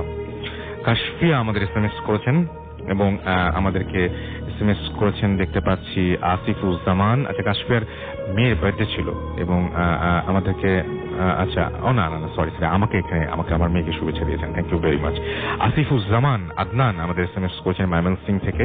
এছাড়া আমাদেরকে আরিফ এবং তার ওয়াইফ রুম্পা হবিগঞ্জ থেকে SMS করেছেন। সোহেল হাতিরপুল থেকে আমাদের SMS করেছেন। সুন্দর হচ্ছে জানিয়েছেন। সুপ্ত আমাদের SMS করেছেন। সোহান আমাদের SMS করেছেন। জেইন তসনিম আমাদের SMS করেছেন। বিকাশ SMS করেছেন লালমনিহাট থেকে। এছাড়াও জহিরুল আমাদের SMS করেছেন আমাদেরকে দেখতে পাচ্ছি। এছাড়াও জান্নাত, এছাড়াও প্রীতম আমাদের SMS করেছেন। অর্চি ঢাকা থেকে SMS করেছেন। সোহেল আমাদেরকে SMS করেছেন। সিদ্দিক খান জুরাইন থেকে। এছাড়াও আরো অনেকেই। এছাড়াও আমাদের ফেসবুকে দেখতে পাচ্ছি আপনারা লিখছেন। যারা SMS করতে চান তারা মোবাইলের মেসেজ অপশনে টাইপ করুন ফুর্তি FORT ফুর্তি স্পেস দিয়ে লিখুন আপনার নাম, স্পেস দিয়ে আপনার মেসেজ পাঠিয়ে দিন 9840 নাম্বারে। যারা আমাদের ইমেল করতে চান আমাদের ইমেল অ্যাড্রেস হচ্ছে bhutfm@radiofurti.fm which is BHWTFM@radioFORT.fm। আপনার নাম, ঠিকানা এবং ফোন নাম্বার সহ আপনার জীবনে ঘটে যাওয়া বা আপনার জানা সেরা ঘটনা লিখে পাঠিয়ে দিন আমাদের কাছে। এবং আমাদের ফেসবুক পেজ দুটোর আমি অ্যাড্রেস বলে দিচ্ছি www.facebook.com/radio.furti, www.facebook.com/bhutfm.russell। আমরা আরো একটা ব্রেকে যাব এবং ব্রেকের পরে আবারও ফিরে আসবো আপনাদের কাছে। আরো দারুণ দারুণ সব ঘটনা রয়েছে। আরো একটা লাশের ঘটনা রয়েছে আমরা যেটা কিছুক্ষণ পরে শুনবো। এবং রাজশাহীর সব ঘটনা আপনারা শুনছেন। বাংলাদেশের যেখানে বসে থাকুন বা পৃথিবীর যেখানে বসে আমাদেরকে শুনছেন, আপনারা এই মুহূর্তে শুনছেন রাজশাহীর ঘটনা। এবং যদি সত্যি আমরা বেঁচে থাকি এবং আগামী দিন যদি আমরা কক্সবাজার পৌঁছাই তাহলে ডেফিনেটলি আমরা আপনাদেরকে শোনাবো কক্সবাজারের স্থানীয় ঘটনা। এবং সেই জন্য যেটা দরকার সেটা হচ্ছে কক্সবাজারের যারা অধিবাসী রয়েছেন তাদের সহযোগিতা। এবং আশা করছি তারা ইমেল পাঠাবেন আমাদেরকে। আজকে আমি অনেক ইমেল দেখেছি যে ইমেলগুলো আমি নিতে পারিনি, বিকজ সেই ইমেলগুলো এসেছিল বৃহস্পতিবার সকালের পরে। আমাদের আসলে বৃহস্পতিবার দুপুর পর্যন্ত আমরা ইমেল নিয়েছি, তারপরে আমরা ইমেল নেয়নি। বাট আপনাদেরকেও আমরা যদি পরবর্তী রাজশাহীতে আসি বা আপনাদের যে ঘটনাগুলো আপনারা পাঠিয়েছেন সেই ঘটনাগুলো আমরা যদি পারি অবশ্যই পড়ে শোনাবো পরবর্তী এপিসোডে। চলে যাচ্ছি ব্রেকে। স্টে টিউনড টু রেডিও ফুর্তি এন্ড ডোন্ট স্টপ দ্য ফুর্তি। Welcome back. শুনছেন সবসময় রেডিও ফুর্তি 8.2 FM। আমি রাস্তাল আছি, সাথে আমার সাথে রয়েছেন মাসুম, আমাদের সাথে রয়েছেন আহমেদ বাবু, আমাদের সাথে রয়েছেন ফারনান চৌধুরী, আমাদের সাথে রয়েছেন আজকে রাজশাহীবাসী। এবং রাজশাহীবাসী আপনারা অনেকেই শুনতে পেলাম যে রাজশাহী স্টেশনে গেছেন। Rajshahi station means Rajshahi Foorti station, Rajshahi, not Rajshahi rail station ও রাজশাহী বাস স্টেশন বা বাস টার্মিনাল। সো আপনারা যারা খুঁজছেন ওখানে, আমার মনে হয় যে ভুল জায়গায় খুঁজছেন। এন্ড মানে ওখানে আমরা ফুর্তি স্টেশনে, যেটা রাজশাহীতে। আমাদের সাথে আমাদের নতুন আরেকজন অতিথি এখানে আমাদেরকে জয়েন করছেন। তার আগে একটু বলি যে আমরা লিমিটলেস হরর ক্লাব চাই, ভূত এফএম হরর ক্লাব পুরো বাংলাদেশে এবং সব জায়গায়। আপনারা যারা যারা হরর ক্লাব, ইয়াসিন আমি সবকিছু থামিয়ে দিই, কক্সবাজার থেকে লিখেছেন রাসেল ভাই কক্সবাজার থেকে আমি ইমেল করতে পারবো না, যদি পারেন আমাকে ভাই আপনার এই ফোন নাম্বারটাই আমাকে কিন্তু আপনার ইমেল করে দিতে হবে, বিকজ এই SMS থাকবে না আমার কাছে। তো আপনি যারা আপনারা মনে করছেন যে আপনারা পার্টিসিপেট করতে চান কক্সবাজার থেকে আগামী সপ্তাহে, তারা দয়া করে প্লিজ 2 কলম হলেও বা 2 কলম না তো 2 কি হলেও লিখে দিন আর কি, 2-3 বার কি টিপাটিপি করে আপনাদের ওই যে ওই ফোন নাম্বার এবং আপনারা ঘটনার যে বিষয়বস্তু সেটা লিখে আমাদের পাঠিয়ে দিন। আদারওয়াইজ আমরা কাউকে নিতে পারবো না এখানে। এই SMS থেকে আপনাদের নাম এবং ফোন নাম্বার কালেক্ট করা is very difficult. So please আমাদের ইমেল করুন। আমাদের ইমেল অ্যাড্রেসটা আপনারা জানেন, bhutfm@radiofurti.fm। গুগল করলে পাবেন, আমাদের ওয়েবসাইটে গেলে পাবেন, যে কোনো জায়গায় গেলে আপনারা খুব সহজেই পেয়ে যাবেন। সো প্লিজ একটু আমাদেরকে খুঁজে বের করুন। কক্সবাজার থেকে আরো আছেন কিং আমিন।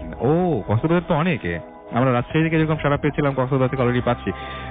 তারপরে টাউকি দেখছি কক্সবাজার থেকে আমাদের সাথে রয়েছেন। এবং প্লিজ যারা শেয়ার করতে চান, তার মানে আমরা কক্সবাজারে আসছি এবং কক্সবাজারে জমজমাট শো করবো। এবং মিম কক্সবাজার থেকে come Cox's Bazar can't wait more. Alright guys, আমরা নেক্সট উইকে আসছি কক্সবাজার উইথ আওয়ার টিম এবং আশা করছি যে আপনাদেরকে ওখানে পেয়ে যাব। এবং সেই সাথে আপনারা একটু সিলেক্ট করে রাখুন যে কারা কারা হরর ক্লাব করতে চান। যারা হরর ক্লাব করতে চান তারা অবশ্যই আমাদেরকে SMS করে না, ডেফিনেটলি ইমেল করে জানাবেন। বি সিরিয়াস, ভূত এফএম একটা সিরিয়াস শো, আমরা চাই যে আপনারা ইমেল করুন এবং সিরিয়াসলি সেটা নিন, এবং ইমেল করাটা সবচেয়ে বেশি এখানে কাজের কাজ হবে। এনিওয়েজ আমরা চলে যাই ঘটনা এবং তারপরে আবারও ফিরে আসছি SMS এ। তো আমরা মনে হয় যে আমরা যেটা বলছিলাম যে হোল বাংলাদেশে আমরা চাচ্ছি যে লিমিটলেস আমাদের ফ্যান ক্লাব এবং আমাদের হরর ক্লাব আমরা ওপেন করতে। সো যারা যারা ইন্টারেস্টেড তারা আমাদের ইমেল করুন।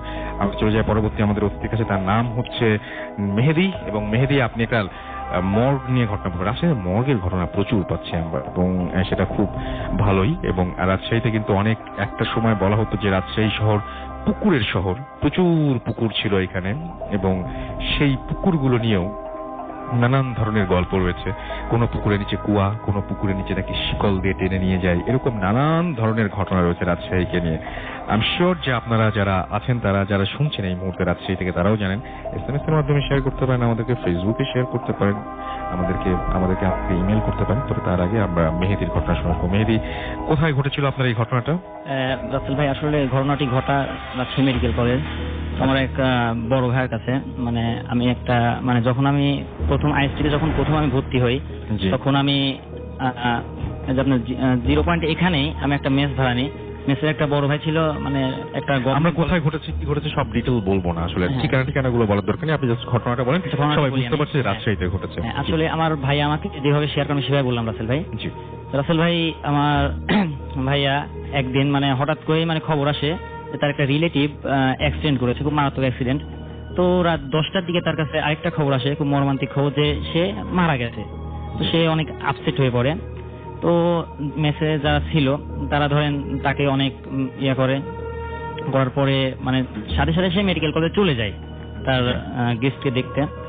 তো যাওয়ার পরে তার রিলেটিভ যারা ছিল তারাও তো অনেক আপসেট ছিল সেজন্য ঘটনার কারণে। তো তাদের সান্ত্বনা দেওয়ার পরে সে যেহেতু লাশটা রাসেল ভাই এখানে অস্বাভাবিক মৃত্যু, এজন্যই লাশকে অনেক ফর্মালিটিস ছিল যেটা পূরণ করা সম্ভব ছিল না, তাই একটু দেরি হতো। তাই হিমাগার, যেটা আর কি রাজশাহী মেডিকেল কলেজের মর্গ, সেখানে রাখা হয়।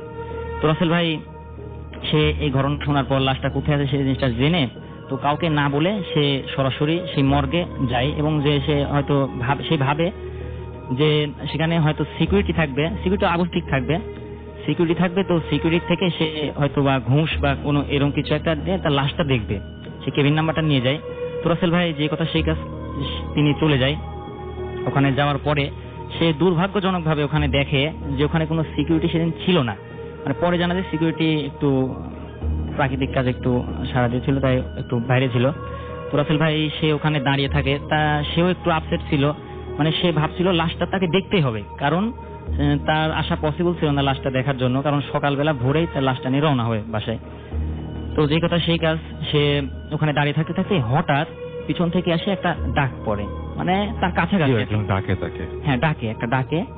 তো সাথে সাথে পিছনে তাকিয়ে মানে একটা লোক দেখে, লোকটা ছিল এরকম মানে রাস্তার আর কি, মানে মানে আর কি বলা যায় নেশা করে আর কি, এরকম একটা ব্যাপার। চুলগুলো কুকড়ো, মানে ড্রেসটাও ঠিক তেমনই ছিল, মানে বোঝা যাচ্ছে দেখে খুব অস্বাভাবিক মনে হচ্ছে, স্বাভাবিক সুস্থ মনে হচ্ছে না? হ্যাঁ, তাকে বললো ভাইজান, মানে এইভাবে বললো গ্রামের ভাষায়, ভাইজান লাশ দেখবেন? তখন সে বললো হ্যাঁ দেখবো। তো বলতেছে যে আমার সাথে আসেন। তো এই কথা শুনে একটু বিচলিত হলো। সেই লোকটার এই কথা বলার সাথে সাথে রাসেল ভাই, এই আপনার যে ঘরের গেটটা ছিল অলওয়েজ বন্ধ থাকে, গেটের সামনে যায় একটা হ্যাঁচকা টান দিয়ে তালাটা খুলে। তো হয়তো সে ভাবছিল যে হয়তো চাবি দিয়ে খুললো, মানে হ্যাঁচকা টান দিয়ে খুব জোরে তালাটা খোলার পরে লোকটা তাকে ভিতরে ডাকে। তো সে কিছু না বুঝেই ভিতরে যায়।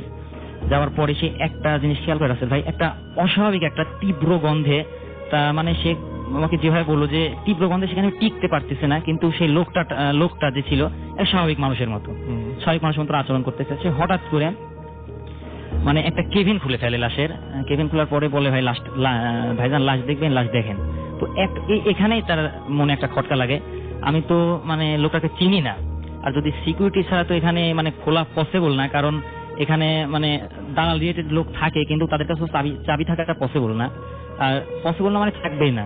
তো মানে আর এরকম ভাবে ভাবার পরে আর কিছু না ভেবে লাশ দেখবো, লাশটা দেখি, আর কিছু না ভেবে যখন সে লোকটার সামনে গিয়ে যখন কেবিনে মানে দেখে লাশটা, যা দেখার জন্য সে একদম প্রস্তুত ছিল না যে কি দেখবে, সে দেখে সেই লোকটা মানে কাফনের কাপড় দিয়ে জড়ানো, মানে সেই কেবিনে যে ডেকে নিয়ে আসছিল, কেবিনে সে শুয়ে আছে, গলায় গোল একটা লাল দাগ, মানে জিহ্বাটা বিরাছে, মানে আর কি ফাঁসির লাশ আর কি যেটা বলে আমার, জিহ্বাটা অনেক। সাথে সাথে সে শক্ত হয়ে পিছনে তাকায়, কেউ নেই পিছনে, একদম ফাঁকা। তো সাথে সাথে সে মানে যে ডোরটা ছিল, দরজা দিয়ে দৌড়ে বেরিয়ে চলে আসার পরে রাসেল ভাই অনেক ভয় পায়, সে অনেক ভয় পাওয়ার পরে সে দৌড় দেয়, তার মানে যেখানে রিলেটিভরা ছিল বা জনবহুল এলাকায় সে দৌড় দিয়ে সে ঘুরে ফিরে খালি একই জায়গায় দৌড় দিয়ে গলি পার হয়ে বারান্দা দিয়ে ঘুরে ফিরে একই জায়গায়, শুধু মর্গের সেই মানে আপনার হিমাগারের গেটের সামনে। সে একটু পর খেয়াল করে এভাবে আস্তে আস্তে মানে দরজাগুলো বাড়ি খাওয়া শুরু করছে, মানে এপার ওপার দোলা শুরু করছে। এটা দেখে রাসেল ভাই উনি আর ঠিক থাকতে পারেন না, উনি ওখানে সেন্সলেস হয়ে যান। 1-2 ঘন্টা পরে যখন তার জ্ঞান ফিরে, তখন সে তাকে হসপিটালেরই একটা বেডে আবিষ্কার করেন। তো রাসেল ভাই পরে মানে সিকিউরিটি তাকে পাই। তো রাসেল ভাই থ্যাংক ইউ ভেরি মাচ আপনার ঘটনার জন্য, অনেক অনেক ধন্যবাদ আপনাকে। এবং আমরা একটু আবারও যাই আমাদের রাজধানীর কাছে, এবং রাজশাহীতে এরকম কিছু আপনি পুকুর নিয়ে কিছুর কথা বলছিলেন যে খুব এরকম ধরনের বেশ কিছু জায়গা আছে যে জায়গাগুলো বেশ হন্টেড। থ্যাংক ইউ রাসেল ভাই আমাকে আবার সুযোগ দেওয়ার জন্য।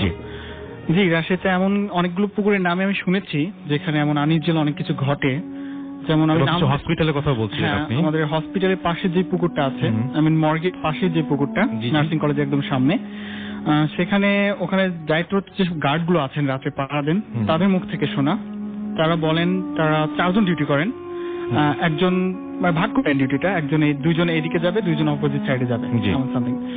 তো দুইজন একদিন রাত্রে ওই দিক দিয়ে হাঁটছিল, তখন দেখতে পাই পুকুরের মাঝখানে কেউ গোসল করছে। শেপটা তারা সঠিকভাবে বলতে পারলো না, তবে বললো যে ফিমেল একটা ফিগার, তার বডির অর্ধেকটা পানির ভেতরে আর বাকি অর্ধেকটা উপরে। বাট ওটা দেখে তারা ভয় পেয়ে যায়, মনে একটু খটকা লাগে যে আসলে হাসপাতালে আপনি বুঝতে পারছেন এখানে এমন এত রাতে, রাত 12টা-1টার দিকে কেউ গোসল করতে যাবে একা একা, আবার পুকুরের মাঝখানে, ওরকম একটা হন্টেড প্লেস। বাট এটা শোনার পর তারা অপর দুজনকে ডাকতে যায় যে আসলে ঘটনাটা কি, তারা ভয় পেয়ে যায়। তখন তারা যখন ঘটনাস্থলে যায় দেখতে পারে পুকুরে পানিটা নড়ছিল, এন্ড পুকুরে ওঠার নামার জন্য যে সিঁড়িটা ছিল ওখানে ভেজা পায়ের ছাপ ছিল। ও আচ্ছা, তার মানে ওখানে কেউ ছিল, তার মানে আই ওয়ান্ট সে দ্যাট ওখানে ওই পুকুরের জন্য একটি মাত্র রাস্তা, এবং ওই রাস্তার সামনে কিন্তু বাকি 2 জন পাহারা দিচ্ছিল, আর বাকি 2 জন ছিল কিন্তু পুকুরের সামনে। তার মানে ওখানে আর কেউ থাকার কোনো স্কোপ নেই, কেউ ছিল না, তবে কি ছিল সেটাই সবচেয়ে বড় প্রশ্ন থেকে যায়। তারপরেও সেখানে কথা আসছে যে পরে তারা পানি নড়তে দেখেছে, 4 জন দেখেছে, একজনের চোখের ভুল নয়, হ্যালুসিনেশন নয়, আবার সিঁড়িতে পায়ের ছাপ ছিল। ওকে, সো এরকম আরো কিছু ঘটনা নিশ্চয়ই আপনার এখানে মানে আছে, এবং সেগুলো কি ওই ওই ওই ওই আশেপাশেই কোথাও ঘটেছে? জি, আশেপাশে ঘটেছে। কেমন ঘটনা সেগুলো? ওখানে ওর আশেপাশে আনইউজুয়াল 2টা মৃত্যুর ঘটনা আছে। আচ্ছা, যেটা আমাদের মেডিকেল অনেক স্টাফ ও নিজেরা নিত্যকে দেখেছেন। আমি তাদের সাথে নিজে কথা বলেছি এবং তারা এটা শেয়ার করতে রাজি হয়েছেন আর কি, এজন্য আমি শেয়ার করছি। তাদের নাম বলছি না সঙ্গত কারণে। এবং কোথায় ঘটেছে এটা বলার দরকার নেই। ওকে, ফাইন। আমি ওটা শেয়ার করতে যাচ্ছি না যে কোথায় ঘটেছে এক্স্যাক্টলি, তবে আমাদের রাজশাহীতে ঘটেছে আর কি।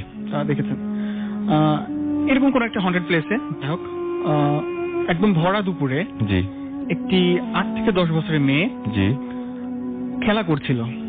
কোন একাই খেলা করছিল, ছোট মানুষ যেমন খেলে।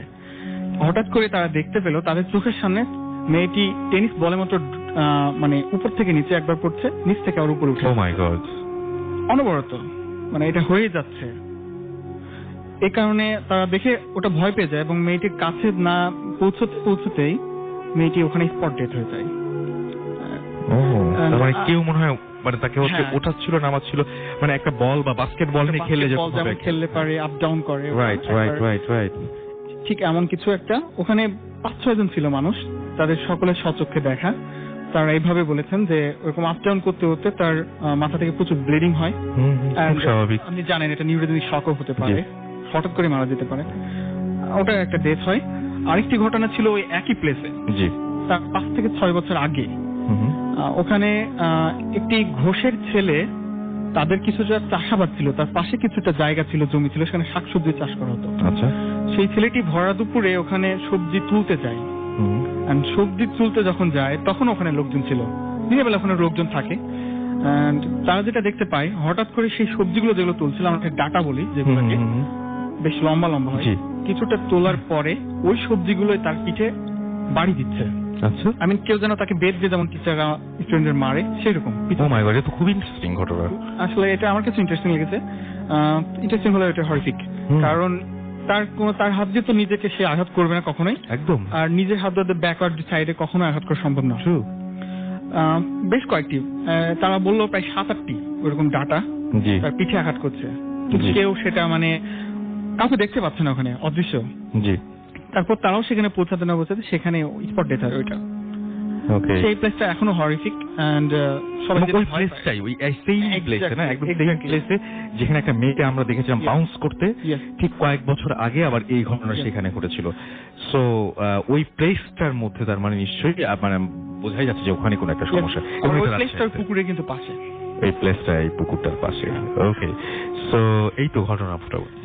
হ্যাঁ রাসেল ভাই, এটা আমার ঘটনা। ওকে, থ্যাংক ইউ সো মাচ। আমরা আমাদের পরবর্তী অতিথির কাছে যাব, তবে তার আগে একটু আপনাদেরকে জানিয়ে দিই যে আমাদের এই যে ফ্যান ক্লাব হচ্ছে, এই ফ্যান ক্লাবে আমরা কি করবো, আমরা চাইবো যে সমস্ত বাংলাদেশে আমাদের যে হরর ফ্যান ক্লাব এবং হরর ক্লাবগুলো হবে, ভূত এফএম হরর ক্লাব, সেখানে আপনারা নিয়মিত যাওয়া আসা করতে পারবেন। আপনাদের কাছে যে সমস্ত অথেন্টিক ঘটনা রয়েছে সেই ঘটনাগুলো যেমন আমাদের কাছে শেয়ার করবেন এবং সেই সাথে ক্লাবের সাথে জড়িত থাকতে পারবেন। আমরা অনেক কিছু চিন্তা ভাবনা করছি, আসলে একে একে জানাবো, এবং আমরা আশা করছি যে রাজশাহী থেকে যে শুরু হলো, রাজশাহী হরর ক্লাব রাজশাহী, ভূত এফএম হরর ক্লাব রাজশাহী, সেখান থেকে যাত্রা শুরু হলো এবং আমরা একে একে বিভিন্ন জায়গায় এরকম ক্লাব ওপেন করে যাব। আচ্ছা, আমরা দেখতে পাচ্ছি যে আমাদেরকে SMS করেছেন স্ল্যাশ জগন্নাথ হল থেকে আমাদেরকে, এবং তিনি শুনছেন এবং তার কাছে ভয় লাগছে। মাহমুদ আমাদের এখানে SMS করেছেন এবং আমাদেরকে তিনি বলেছেন যে মেহেদির গল্পটা সত্যি, মেহেদিকে থ্যাঙ্কস গল্প বলার জন্য। ওকে, আপনি আর ইউ ফ্রম রাজশাহী, আমার মনে হয় যে আপনি রাজশাহী, ফ্রম রাজশাহী, রাইট? এসে আমাদের লিখেছেন রাজাবাড়ি হাট থেকে, যে রাজশাহী এবং রাজশাহী, রাজাবাড়ি হাট রাজশাহী থেকে তিনি লিখেছেন যে আমাদের হরর ক্লাবে জয়েন করতে চাইলে কি যোগাযোগ করবো। হ্যাঁ, আমরা একটা ফেসবুকের লিঙ্ক দিয়ে দেবো আপনাদেরকে, আপনারা সেখানে জয়েন করবেন এবং এখানে যে সাকিব বা রনি ভাই যারা রয়েছেন তাদের সাথে মাধ্যমে আপনারা সেখানে মেম্বার হয়ে যেতে পারবেন। মুন্না আমাদের রাজশাহী থেকে SMS করেছেন এবং তিনি বলছেন যে রাজশাহীর মেইন হরর প্লেস নাকি এখানে একটা কলেজ রয়েছে, রাজশাহী শাহমখদুম কলেজ। ওকে, সেই কলেজে নাকি অনেক মানে বলছে সেখানকার কোনো ঘটনা নেই না, আমাদের সেরকম ঘটনা মুন্না কেউ পাঠাননি, আপনি পাঠিয়ে দিলে আমরা সেটা জানাতে পারতাম আপনাদেরকে, বাট আনফর্চুনেটলি আমরা সেই জায়গার কোনো ঘটনা পাইনি এবং যে হন্টেড জায়গা সেটাও আপনার কাছ থেকে আমরা জানলাম। নায়না আমাদের লিখেছেন এবং তার কাছে ভূতের স্টোরি রয়েছে, পাঠিয়ে দিন প্লিজ। আমরা তবে অবশ্য আমরা ভূতের স্টোরি, ভূতের গল্প কিন্তু নেই না, আমরা বাস্তব ঘটনা নেই, কিং আমিন আমাদের এসএমএস করেছেন আমাদেরকে দেখতে পাচ্ছি শুভ কক্সবাজার থেকে। আমার কাছে অনেক স্টোরি আছে, আপনি আমাদের কাছে আপনার অ্যাটলিস্ট আপনার যে বেস্ট যে স্টোরিটা সেই স্টোরিটা সেন্ড করুন bhutfm@radio40.fm এই অ্যাড্রেসে। জেরিন আমাদের এসএমএস করেছেন আমাদেরকে মৌমিতা সাহা। এছাড়াও সুমাইয়া আমাদের এসএমএস করেছেন নারায়ণগঞ্জ থেকে। এছাড়া আমাদেরকে আরো এসএমএস করেছেন দেখতে পাচ্ছি শাহিন মঞ্জু রাজশাহী থেকে। ইমরান ফুড গল্পটি রিয়েলি ইন্টারেস্টিং তিনি লিখেছেন এবং থ্যাঙ্কস টু রাসেল ভাই। নো, আমাকে থ্যাঙ্কস দেওয়ার কিছু নেই।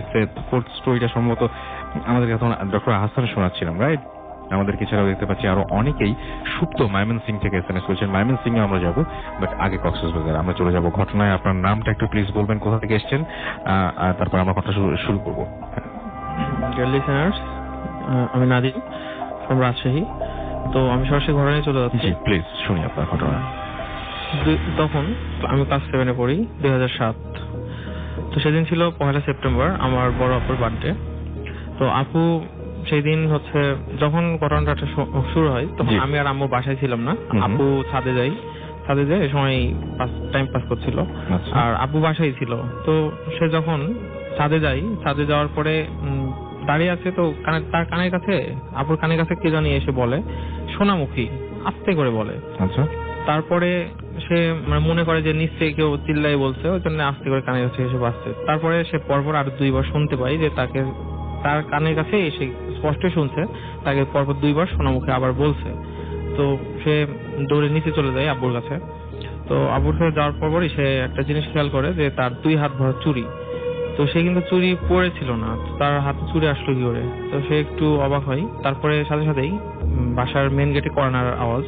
তো আপু দরজার কাছে যায়, দরজাটা খুলতেই দেখে একটা বড় আকারে একটা কুকুর দাঁড়িয়ে আছে। তো আপু বলে দেখি এখানে কুকুর আসলে কি করে? তো কুকুরটাকে তাড়িয়ে দেওয়ার জন্য সিঁড়ি দিয়ে তাকে তাড়িয়ে দেয়। তো কুকুরটা নিচে নেমে চলে যায়। তো কুকুরটা অনেক আগে চলে যায়। আপু নিচে যে দেখে যে নিচের মেন গেটটাও বন্ধ, তাহলে কুকুরটা আসলো কি করে আর গেলই বা কোথায়? নিচে দেখা যায়নি আর। তারপর মেন গেটটা খুলতেই দেখে যে দরজার বাহিরে একটা চশমা পড়ে আছে। চশমাটা পরিচিত লাগছিল অনেক।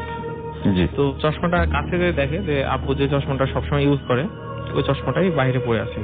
কিন্তু কিছুক্ষণ আগে পর্যন্ত তার চোখেই ছিল কিন্তু চশমাটা, কিন্তু কিভাবে বাইরে গেল তিনি বুঝতে পারেনি। এই সময় আমি আর আম্মু বাসা ব্যাক করি।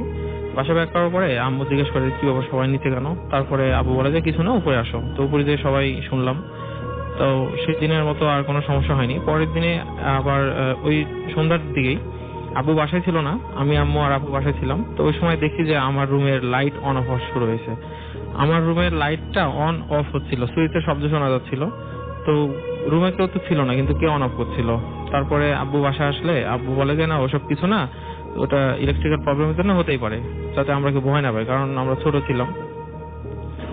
তারপরে সেদিনও সব শেষ। রাতে যখন আমি ঘুমাতে যাই একটা জিনিস খেয়াল করছি যে আমার রুমে আঁচড় কাটছিল, দেয়ালে কে জানি আঁচড় কাটছিল। আবার দেখছি যে সুইচ বোর্ডে যে লাল আলোটা থাকে ওটাকে যেন আঙ্গুল দিয়ে চেপে চেপে ধরছিল। তো আমি দেখে লাইট অন করে দেখি যে কেউ নাই। তো সেই দিন আর কোনো কিছু হয়নি, আমি ঘুমাই যাই। তারপরে বাসায় আর কোনো সমস্যা হয়নি সেরকম। তার কিছুদিন পরে আমি দেখছি যে আমি একটা জিনিস খেয়াল করছি আমার রুমে থেকেই। এই জিনিসটা আমি পরপর কয়েকদিন একই জিনিস খেয়াল করছি যে কে যেন একটা মানুষ, তার পুরো চেহারা দেখা যায় না, তার বডির কোনো অংশই দেখা যায় না, তার মাথাটাও ঢাকা। দেখছি যে একটা মানুষ আমার দরজার সামনে দাঁড়িয়ে থাকে। তো আমি যখন তাকে দেখার জন্য দৌড়ে যাই সে ভ্যানিশ হয়ে যায়।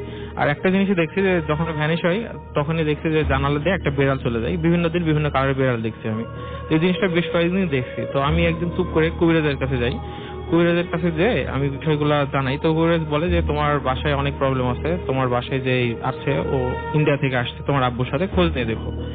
আর আমাদের বাসায় নাকি ইন্ডিয়ান অনেক জিনিসপত্র দিয়েছে, যেমন হচ্ছে সাবান কেস, তারপরে হচ্ছে পাউডার কেস, তারপরে ইন্ডিয়ান হচ্ছে যে আগের যুগে যে বালাগুলো ইউজ করতো রাজরানীরা, এরকম টাইপের কিছু জিনিস দিয়েছে। তো আমি বাসায় এসে আম্মুকে জিজ্ঞেস করি আম্মু এরকম কিছু হয়েছে নাকি? তো হ্যাঁ এরকম তো কিছু হয়েছে, তুমি জানলা কি করে?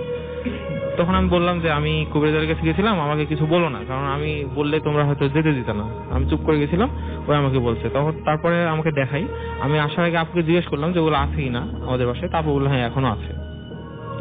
তারপরে এইভাবে তো হয়। আর একটা ব্যাপার কি যে আপুর কাছে চিঠি লিখতো। আর মেন ব্যাপার কি ভাইয়া যে ওই জিনটা আপুকে পছন্দ করতো। হ্যাঁ, সেই জন্যই এত কিছু করতো। Thank you very much. এবং আপনার এখন কি সব ঠিক আছে? এখন হচ্ছে বাসায় অনেক ধরনের প্রবলেম হতো, ও অনেকবার দেখাও দিয়েছে। একবার এসেছিল আব্বুর রূপ ধরে, তো আম্মু যখন বুঝতে পারে, তো আম্মু দোয়া পড়ার পরে বিভিন্ন রূপ ধরেও আসে। হ্যাঁ, রূপ ধরে আসে। আম্মু যখন একবার বুঝতে পারছিল, সেদিন আব্বু আবার বাসায় ছিল না, মানে অনেক রাত হয়ে আসতে আসতে, তো আম্মু যখন দোয়া পড়া শুরু করলো, তো আম্মু নিজে স্পষ্ট দেখছে যে ওই মানে বিছানা থেকে হচ্ছে মানে বিছানার পাশে বসেছিল। আম্মু যখন দোয়া পড়া শুরু করে, তখন বিছানা থেকে লাফ দিয়ে ওই হচ্ছে মেঝের ঠিক এক হাত উপরে, মানে সাঁতার কাটে না যেভাবে পানিতে মানুষ, ওইভাবে সাঁতার কাটতে কাটতে রুম থেকে অনেক মানে ভয়ানক একটা আওয়াজ করতে করতে রুম থেকে বের হয়ে চলে যায়। এটা ছিল। অনেক ধন্যবাদ আপনাকে আপনার ঘটনার জন্য। এবং আমরা কোনো কথা হবে না, আমরা পরবর্তী ঘটনায় যাবো। এবং আমাদের সমস্ত ঘটনাগুলোই এখানে নিয়ে রেখেছেন দেখতে পাচ্ছি, যারা মেডিকেল কলেজের সাথে রিলেটেড। ওকে, অলরাইট। রাজশাহী শিক্ষানগরী আমরা জানি, রাজশাহী ইউনিভার্সিটি, ইঞ্জিনিয়ারিং ইউনিভার্সিটি, তারপর রাজশাহী বিশ্ববিদ্যালয়, রাজশাহী মেডিকেল কলেজ, এগুলো নিয়েই রাজশাহী, কিন্তু রাজশাহীতে ভালো ভালো বেশ কিছু স্কুল এবং তো রয়েছে, এবং সেগুলো সবগুলোই পুরনো, এবং সেগুলো নিয়ে হয়তো অনেক ঘটনা রয়েছে। রাজশাহীতে অনেকগুলো পুকুর রয়েছে, অনেক পুরনো রাস্তা রয়েছে, অনেক পুরনো ভবন রয়েছে। রাজশাহীর আশেপাশে রয়েছে পুঠিয়া প্যালেস। এছাড়াও আমরা জানি যে নাটোরের যে প্যালেসটা রয়েছে সেটার ঘটনা আমরা জানি। একদিকে গৌড়ের পুরো মানে একটা অংশ রয়েছে চাঁপাইনবাবগঞ্জের দিকে আমরা জানি, এবং সেখানে রয়েছে সোনা মসজিদ। সো পর্যটনের জন্য খুবই ভালো, ভয়ের জন্য খুব ভালো। আপনি এখানে আসলে ভয় এবং পর্যটনের যে ব্যাপারটা দুটো একসাথে হবে, মানে আপনি দেখতেও পাবেন, ঘুরতেও পারবেন, সেই সাথে ভয়ও পাবেন। কারণ এইখানে ইতিহাসের মধ্যে ডুব দিবেন, এবং ডুব দিয়ে যখন উঠবেন তখন আপনি মানে একটা অন্যরকম অনুভূতি, ইতিহাসও জানা হবে, সেই সাথে ভয়ও পাওয়া হবে। সো জানা এবং পাওয়া দুটোর সংমিশ্রণ করবে রাজশাহীতে। আমরা চলে যাচ্ছি আমাদের পরবর্তী ঘটনায়। লিখছেন আমাকে যিনি মেইল, তিনি বলছেন যে ঘটনাটি আপনি পড়ে শোনালে আমি খুশি হব। হ্যালো রাসেল ভাই, কেমন আছেন? আশা করি ভালো আছেন। আমি জাহিদ, আমার বাড়ি রাজশাহী জেলার দুর্গাপুর থানাতে। আমি যে ঘটনাটি বলছি তা আমার এক ভাইয়ের সাথে ঘটে যাওয়া ঘটনা। আমি ঘটনাটি আমার মতো করে বলছি। ঘটনাটি 3 বছর আগের। আমি রাজশাহী মেডিকেলে অ্যাসিস্ট্যান্ট ট্রেনিং স্কুলে পড়ি। পড়াশোনার শেষ বছরে আমাদেরকে বিভিন্ন হাসপাতালে পাঠানো হয় ইন্টার্নি করার জন্য। আমার বাড়ির হাসপাতাল পাশে হওয়ার কারণে আমি ইন্টার্নির জন্য দুর্গাপুর হাসপাতাল বেছে নেই, যাতে আমার অনেক সুবিধা হয়, কারণ ওইখানকার সবাই আমার পরিচিত। ঘটনাটা ঘটে ওই হাসপাতালে। ইন্টার্নি করার সময় একদিন আমার ডিউটি পড়ে রাতে, তবে আমি একা না, আমার সাথে আরো 5 জনে এক টিমে ছিল। ডিউটি করার সময় রাত প্রায় 1:30 কি 2টা হঠাৎ করে একটা কান্নার আওয়াজ পেলাম। কান্নার আওয়াজটা ছিল অনেকটা জোরে। আমি অনেক ভয় পেয়ে গেলাম আর ভাবতে লাগলাম কে এত রাতে কাঁদছে। আমি এবার আওয়াজটা অনুসরণ করে 2 তালাতে গেলাম। গিয়ে দেখি একটি অ্যাক্সিডেন্টের রোগী মারা গেছে আর তার পাশে একজন কাছে। সেই রাতে আমি যখন নিচে নামতে থাকি তখন হঠাৎ করে আমি শুনতে পাই কেউ পেছন থেকে কাঁদছে। আমি ভাবলাম হয়তো মৃত রোগীরাও কেউ হবে। আমি যখন তাকে সান্ত্বনা দেবার জন্য তার কাছে যাই, তখন হঠাৎ সে উধাও হয়ে যায়। আমি ভয় পেয়ে তাড়াতাড়ি করে আমার যে টিম ছিল তাদের কাছে চলে আসি। আসার পর আমি তাদেরকে ঘটনা বলি। তারা ঘটনাটা শুনে হাসতে থাকে। আমিও ঘটনা কাউকে বলি না, যদি তারাও হাসাহাসি করে, তাই আমি ব্যাপারটা চেপে যাই। কয়েকদিন যাবার পর এক রাতে আমি ইমার্জেন্সি রুমের পাশ দিয়ে যাচ্ছি। রুমে যে পাশ দিয়ে আমি যাচ্ছিলাম, ওইখান থেকে আমি দেখলাম যে কিছু দূরে কেউ একজন বসে আছে। জায়গাটা আলো না থাকায় আমি মুখটা ভালোভাবে দেখতে পাচ্ছিলাম না। আমি তার কাছে যেতে থাকি দেখার জন্য। কাছে গিয়ে দেখি কেউ নেই। এবার আমি ভীষণ ভয় পেয়ে গেলাম, কারণ এরকম ঘটনা এর আগেও ঘটেছে আমার সাথে। আমি আবার ফিরে আসার জন্য যখন পেছন ঘুরি, তখন দেখি যে আমি যা দেখলাম তা দেখার জন্য আমি প্রস্তুত ছিলাম না। আমি দেখলাম সেই অ্যাক্সিডেন্টে মৃত রোগীটা সাদা কাপড় পরে আমার দিকে রক্ত মাখা চোখে তাকিয়ে আছে, এবং তার সারা মাথা দিয়ে রক্ত পড়ছে, আর সেই রক্ত সাদা কাপড়ে লাল করে ফেলছে, সাদা কাপড়টায় লাল হয়ে যাচ্ছে। এবার আমি চিৎকার দিয়ে অজ্ঞান হয়ে যাই, এবং পরদিন সকালে আমার জ্ঞান ফেরে, এবং তখন আমি নিজেকে হাসপাতালের বেডে আবিষ্কার করি। সবাই জানতে চায় ওইখানে ঠিক কি হয়েছিল। আমি সব কথা তাদেরকে খুলে বলি। ঘটনাটি আমার এলাকায় জানাজানি হলে সবাই স্যারকে বলে আমার ডিউটি দিনে করার ব্যবস্থা করে দিতে। এরপর থেকে আমি কখনো নাইট ডিউটি করিনি, আর ওই জায়গাতে কখনো যাইনি। এই ছিল আমার ঘটনা, এবং ভালো লাগলে পড়ে শোনাবেন। হ্যাঁ, এটাই। এবং আমার কাছে মনে হয় যে ডক্টররা যখন কোনো ঘটনা বলেন, বা যারা মেডিকেল অ্যাসিস্ট্যান্ট বা যাই বলি না কেন, তারা আসলে তো বেসিক ব্যাপারগুলো জানেন যে এটা আসলে হ্যালুসিনেশন ছিল কিনা, এটা কি নার্ভাস ব্রেকডাউন হয়েছিল কিনা, বা এটা আসলে কি ঘটলো। অন্যদের চাইতে হয়তো একটু বেশি শিওর হয়ে যান এবং আসলেই এটা কি মনের অসুখ নাকি আসলে এটা ঘটেছে সেটা ডাক্তাররা খুব ভালো বুঝতে পারেন এবং সেই জন্য তাদের ঘটনাগুলো শুনতেও খুব মজা লাগে। তো একইভাবে আমাদের বাংলাদেশের বিভিন্ন প্রান্তে একটা ঘটনাই নানানভাবে ঘটে কিন্তু, এবং আমরা সেটাই চেষ্টা করছি বিভিন্ন অঞ্চলে গিয়ে গিয়ে সেই অঞ্চল ভিত্তিক ঘটনাগুলো সংগ্রহ করে আপনাদের কাছে তুলে ধরার চেষ্টা করছি। এবং আপনাকে কষ্ট করে আর আমাদের স্টুডিওতে আসতে হবে না, আপনার শহরে আপনার সাথে থাকবে রেডিও ফুর্তি। আপনি চাইলেই আপনার শহরে বসে এখন আপনার শহরের ঘটনা শেয়ার করবেন রেডিও ফুর্তির সাথে। সারা পৃথিবী শুনবে, সারা বাংলাদেশ শুনবে তো বটেই, সারা পৃথিবী শুনবে ফুর্তি অ্যাপের মাধ্যমে এবং ফুর্তির নেটওয়ার্কের আওতায় যারা রয়েছেন তারা আছেন।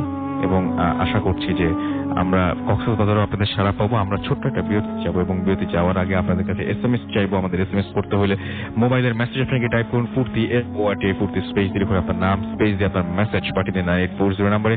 আমাদের ইমেল করতে চাইলে আমাদের ইমেল অ্যাড্রেস হচ্ছে bhutfm@radiofurti.fm which is bhwtfm@radioforti.fm। তার নাম, ঠিকানা এবং ফোন নাম্বার সহ আপনার জীবনে ঘটে যাওয়া সেরা ঘটনা লিখে পাঠিয়ে দিন আমাদের কাছে। ঘটনা শুরুতে অবশ্যই উল্লেখ করুন যে ঘটনাটি আপনি স্টুডিওতে এসে শেয়ার করতে চান কিনা। স্পেশালি আমি কক্সবাজারের অধিবাসীদের বলছি, আমরা তো আসছি, চলে আসুন স্টুডিওতে এবং পাঠিয়ে দিন আপনার ঘটনা।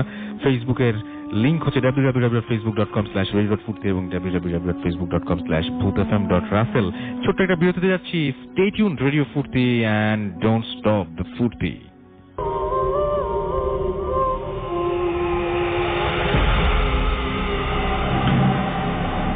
Welcome back.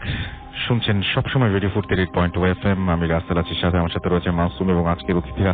আপনাদের সবাইকে আরো একবার স্বাগত জানাচ্ছি ভূত এফএমে এবং বছরের প্রথম ভূত এফএম আমরা করছি রাজশাহী থেকে, আপনারা সবাই জানেন। এবং আপনাদের রাজশাহীবাসীকে প্রথমত জানাচ্ছি অনেক ধন্যবাদ। আপনারা এই একটা সপ্তাহ জুড়ে অসংখ্য ঘটনা পাঠিয়েছেন এবং এখনো পর্যন্ত আমাদের সঙ্গে রয়েছেন, এবং পুরো দেশবাসীকে বলছি যে আপনাদেরকে অনেক ধন্যবাদ। রাজশাহীর ঘটনা কেমন লাগছে সেটা আমাদেরকে জানিয়ে SMS করতে পারেন। রাজশাহীর ঘটনা কেমন লাগছে সেটা জানিয়ে আমাদেরকে ফেসবুকে আপনারা লিখতে পারেন, এবং সেটার জন্য আপনার যেটা করতে হবে মোবাইলের মেসেজ অপশনে টাইপ করতে হবে ফুর্তি FORTI ফুর্তি স্পেস দিয়ে লিখতে হবে আপনার নাম, স্পেস দিয়ে আপনার মেসেজ পাঠিয়ে দেবেন 9840 নাম্বার। যদি আমাদের ফেসবুকে যেতে চান www.facebook.com/radio.furti এবং www.facebook.com/bhutfm.russell এই দুটো অ্যাড্রেসে গিয়ে আপনারা আমাদের জানিয়ে দিতে পারেন রাজশাহীবাসী যে কষ্টটা করছেন এবং যত আনন্দ দিচ্ছেন আপনাদেরকে, তারাও অনেক খুশি হবেন আপনাদের SMS পেলে বা আপনাদের কাছ থেকে কোনো কিছু শুনতে পেলে। আমরা চলে যাচ্ছি আমাদের পরবর্তী অতিথি রাজশাহীরই, আমাদের ওই যে ভূত এফএম হরর ক্লাবেও তিনি রয়েছেন জয়েন্ট সেক্রেটারি হিসেবে। তিনি ভয় পেয়েছিলেন একবার রাজশাহীতে, এবং আপনি তো বলছিলেন যে রাজশাহীতে একটা সময় অনেক পুকুর ছিল এবং সেই পুকুরগুলো নিয়ে নানান ধরনের কাহিনী শোনা যায়, তাই না? হ্যাঁ, অনেক শোনা গেছে এই ধরনের পুকুর নিয়ে অনেক ধরনের ঘটনা ঘটেছে। আচ্ছা, আপনার সাথে কি ঘটেছিল? আমার সঙ্গে যে ঘটনাটা ঘটেছে আসলে সেটা যতদূর সম্ভব মনে হয় 1991 সাল হবে। জি। আমি তখন 88 সালের দিকে মঞ্চে কাজ করছিলাম, মঞ্চনাটকে। তো আমার হাতে খড়ি দিয়েছেন রাজশাহীর একজন প্রবীণ নাট্যগুরু, হচ্ছে গোলাম পাজান্দন, কিছুদিন আগে মারা গেছেন। যাই হোক, ওনার ইয়ের জন্য আমরা একটা রিহার্সালে গিয়েছিলাম বালিয়াপুকুর। সেখান থেকে রাত্রি 1টার সময় ফেরার সময় আমরা 3 জন আসছিলাম। একজনের বাসা ছিল হচ্ছে আলিফলামি ভাটার মোড়, একজনের বাসা ছিল বালিয়াপুকুর এবং বেলদারপাড়া, এবং আমার বাসা হচ্ছে হোসনিগঞ্জ। আচ্ছা, আমরা 3 জন আসার সময় দসুর মন্ডল মোড়ের ওখানে যার বাসা হচ্ছে আলিফলামি ভাটার মোড়, তিনি চলে গেলেন, এবং আমি এবং হচ্ছে বেলদারপাড়া মোড়ের বাসা যার, আমরা দুজন হাঁটতে হাঁটতে এসে বেলদারপাড়া মোড়ে যার বাসা, সে বললো যে আমি কি এগিয়ে দিব কিছু দূর? ঠিক আছে, প্রয়োজন নেই, আমি চলে যাব। উনি চলে গেলেন, আমি তখন হাঁটতে হাঁটতে চলে আসছি রেশমপট্টির ওই রাস্তাটাতে, যে রাস্তাটা এখন বড় করা হচ্ছে, ভাঙছে আর কি, ওই রাস্তা দিয়ে আমি হাঁটতে হাঁটতে আসছি। হাঁটতে হাঁটতে আস্তে আস্তে কিছু দূর আসার পরে হঠাৎ করেই আমার কাছে মনে হলো কি যেন আমার সামনের দিকে এগিয়ে আসছে, এবং আমি এগিয়ে আসার ইয়েটা দেখে আমি হঠাৎ তাকিয়ে দেখলাম আকস্মিক ভাবেই যে একটা সাদা কি যেন আমার দিকে এগিয়ে আসছে। আমি ভালো করে লক্ষ্য করে দেখছি একটা সাদা কাপড়, শুধু কাপড় দেখা যাচ্ছে, যে রাস্তা দিয়ে মাঝখান দিয়ে হেঁটে আসছে আমার দিকে, এবং সময়টা ছিল পৌষ শুধু মাস। একটা সাদা কাপড়, শুধু একটা সাদা কাপড়। আচ্ছা, আমি কোনো কিছু দেখতে পাচ্ছি না আর কি। হ্যাঁ, মানে কোনো মুখ কিংবা মাথা, কোনো অবয়ব, কিছু দেখা যাচ্ছে না। অবয়ব বা সাদা কাপড়, যে শুধু সাদা কাপড় একটা আমার দিকে এগিয়ে আসছে। আমি এইটা দেখার ফলেই আমি ভোঁ দৌড় দিয়েছি, ভোঁ দৌড় দিয়েছি একেবারে ইয়েতে সাগরপাড়া মোড়ের দিকে। তখন ওই সাগরপাড়ার মোড়ের যে রাস্তাটা আছে ওই রাস্তাটা কিন্তু তখন হয়নি। আচ্ছা, হ্যাঁ, কারণ যে রাস্তাটা ছিল সরু রাস্তা ছিল, সেই রাস্তাটাও আরো ভয়ঙ্কর ছিল। আমি ভয়ে ওই দিকে আর এগোচ্ছি না। আমি সাগরপাড়া মোড়ে এসে কোনো ব্যক্তিকে পাই কিনা সে বিষয়টা দেখার জন্য ওখানে দাঁড়ালাম, যে হেল্প নেব, যে এরকম রাস্তায় এরকম ঘটনা ঘটেছে, আমাকে একটু হেল্প করুন, আমি অন্তত রানীবাজার পর্যন্ত আমাকে একটু এগিয়ে দেওয়ার জন্য। কিন্তু এরকম কোনো ব্যক্তিকে পাওয়া গেল না, কারণ পৌষ মাসের শীত ছিল একদম, এবং রাত্রি প্রায় 2টা বাজে। একেবারে খা কোনো পাওয়া যাচ্ছে না রাস্তায়, লোককে পাওয়া যাচ্ছে না। আমি কিছুক্ষণ অপেক্ষা করার পর আমি আবার হেঁটে আসলাম ওই মানে রেশমপট্টির রাস্তাতে। রেশমপট্টির রাস্তাতে এসে আমি দেখছি ঠিক যেইখানে ওই কাপড়টি আমার দিকে হেঁটে আসছিল যেখান থেকে, ওইখানেই আবার দাঁড়িয়ে আছে মাঝখানে। এবং মডেল স্কুলের ওইখানে আমি যখন এসেছি তখন হচ্ছে আমি 2 ধাপ এগোচ্ছি, তো ওই সাদা কাপড়টিও আমার দিকে 2 ধাপ করে এগিয়ে যাচ্ছে। আচ্ছা, আমি রীতিমতো ঘেমে গিয়েছি, শীতের মধ্যে আমি ঘেমে গেছি। এবং আমার নাভিশ্বাস অবস্থা যখন সে আমার দিকে এগোতে মানে শুরু করেছে, তখন আমি আবারও দৌড় দিয়েছি সাগরপাড়ার ওইদিকে। এবং সেইখানে বটতলার মোড়ে দাঁড়িয়ে থেকে আমি চেষ্টা করছি কোনো লোককে পাওয়া যায় কিনা, কিংবা কোনো নাইট গার্ডকে পাওয়া যায় কিনা, কিন্তু কাউকে পাওয়া যাচ্ছে না। এইভাবে বেশ কিছুক্ষণ কাটার পরে আমি আবার আসলাম, এসে দেখছি যে ওই এটা সাদা কাপড়টা আবার ওই রাস্তার মাঝখানেই দাঁড়িয়ে আছে। এবং আমি যখন দ্রুত ওর দিকে এগোতে শুরু করেছি, সে তখন আমার দিকে দ্রুত এগিয়ে আসছে। এবং দ্রুত যখন এগিয়ে আসছে, আমি তখন রেশমপট্টির যে গলিটা আছে, রেশমপট্টি মসজিদের গলি, ওই গলির মধ্যে ঢুকে পড়েছি। এবং আমি রীতিমতো আমার মানে নিঃশ্বাস খুব দ্রুত চলছে, মনে হচ্ছে যে আমি এই মুহূর্তে হার্ট ফেল করব। এবং আমি চিৎকার করব, সেই চিৎকার করার মতো মানে গলা দিয়ে কোনো আওয়াজ বের হচ্ছে না, এত ভয় পেয়ে গেছে। স্বাভাবিক। তারপরে আমি বেশ কিছুক্ষণ ওই গলির মধ্যে দাঁড়িয়ে থাকলাম। তারপরে একটু স্বাভাবিক হলে আমার তখন একটু সেন্স আসলো যে এত রাত্রে আমি গলির মধ্যে দাঁড়িয়েছি, কেউ যদি বেরিয়ে আমাকে দেখে তাহলে আবার আরেকটা উটকো ঝামেলা হবে যে আমি চোর, এরকম বিষয়টা হবে। আমি আবার আস্তে আস্তে 1 পা 2 পা করে এগিয়ে আসলাম। এসে আমি ডান বামে দেখছি লক্ষ্য করে, হ্যাঁ দেখছি যে ও যেখানে ছিল সেইখানে সাদা কাপড়টা আবার দাঁড়িয়ে আছে। আচ্ছা। এবং আমি আবারও হচ্ছে ইয়েতে মেন রোডে আসলাম। মেন রোডে এসে দাঁড়িয়ে থেকে ওই যে পুরাতন মানুষের প্রবীণদের কাছে শুনেছি যে বগলের তলায় দিয়ে দেখলে নাকি এরকম ভূত টুত হলে দেখা যায় আর কি, যে শূন্যের উপর দাঁড়িয়ে আছে। তো আমি বগলের নিচে দেখি, হ্যাঁ বগলের নিচে দেখি আর কি, প্রবীণদের কাছে শুনেছি আর কি। হ্যাঁ, তো আমি এইরকম বগলের তলা দিয়ে দেখার চেষ্টা করলাম। তো এই ধরনের আমি কোনো কিছুকে বুঝতে পারলাম না। হয়তো আমি অত্যন্ত ভীত হয়ে গেছিলাম, এই জন্যই হয়তো এরকম অবস্থা হয়েছিল। আমি ওই মুহূর্তে চিন্তা করলাম যে আমাকে তো বাসায় যেতে হবে, এবং ওইখান থেকে বের হওয়ার যে পথগুলো ওগুলো আরো ডেঞ্জারাস। এই জন্য আমি ওই পথ না যেয়ে এদিক দিয়ে যাওয়ার চেষ্টা করছি। আমার একটু সাহস ছিল অবশ্য, হ্যাঁ সেই সময়ে এই রাতের বেলা ঘুরে টুরে বেড়াতাম। যাই হোক, আমি তখন খুব দ্রুত ওর দিকে হাঁটা শুরু করি। না, ও তখন মুভ করেছে উল্টো দিকে, আমার দিক থেকে উল্টো দিকে। তখন আমি চিন্তা করেছি যে আমি দৌড়িয়ে পালিয়ে যাব, মানে ওর আগেই। এইরকম চিন্তা করার ফলে আমি যখন একটু দৌড় দিয়েছি, তখন দেখি যে মুভ করে সে আমার দিকে দৌড়িয়ে আসছে। আচ্ছা। আমি তখন তো ভয়ে এমন দৌড় দিয়েছি, আমি জানি না যে কিভাবে দৌড়িয়ে আমি কল্পনা হলের এখানে চলে এসেছিলাম। আমি যে রাস্তাগুলো ভয় করছিলাম সেই রাস্তা দিয়ে আমি দৌড়িয়ে কিন্তু কল্পনা হল, যেটা উৎসব সিনেমা হল পরে হয়েছে, এখন তো হলটা ভেঙে ফেলা হয়েছে, তো ওই রাস্তায় আমি এক দৌড়ে এসেছিলাম। আচ্ছা, এক দৌড়ে চলে এসেছিলাম। এবং এরপরে আমি আর কখনো এই যখন নিঝুম রাতে এই ফাঁকা রাস্তায় আর কখনো যাননি।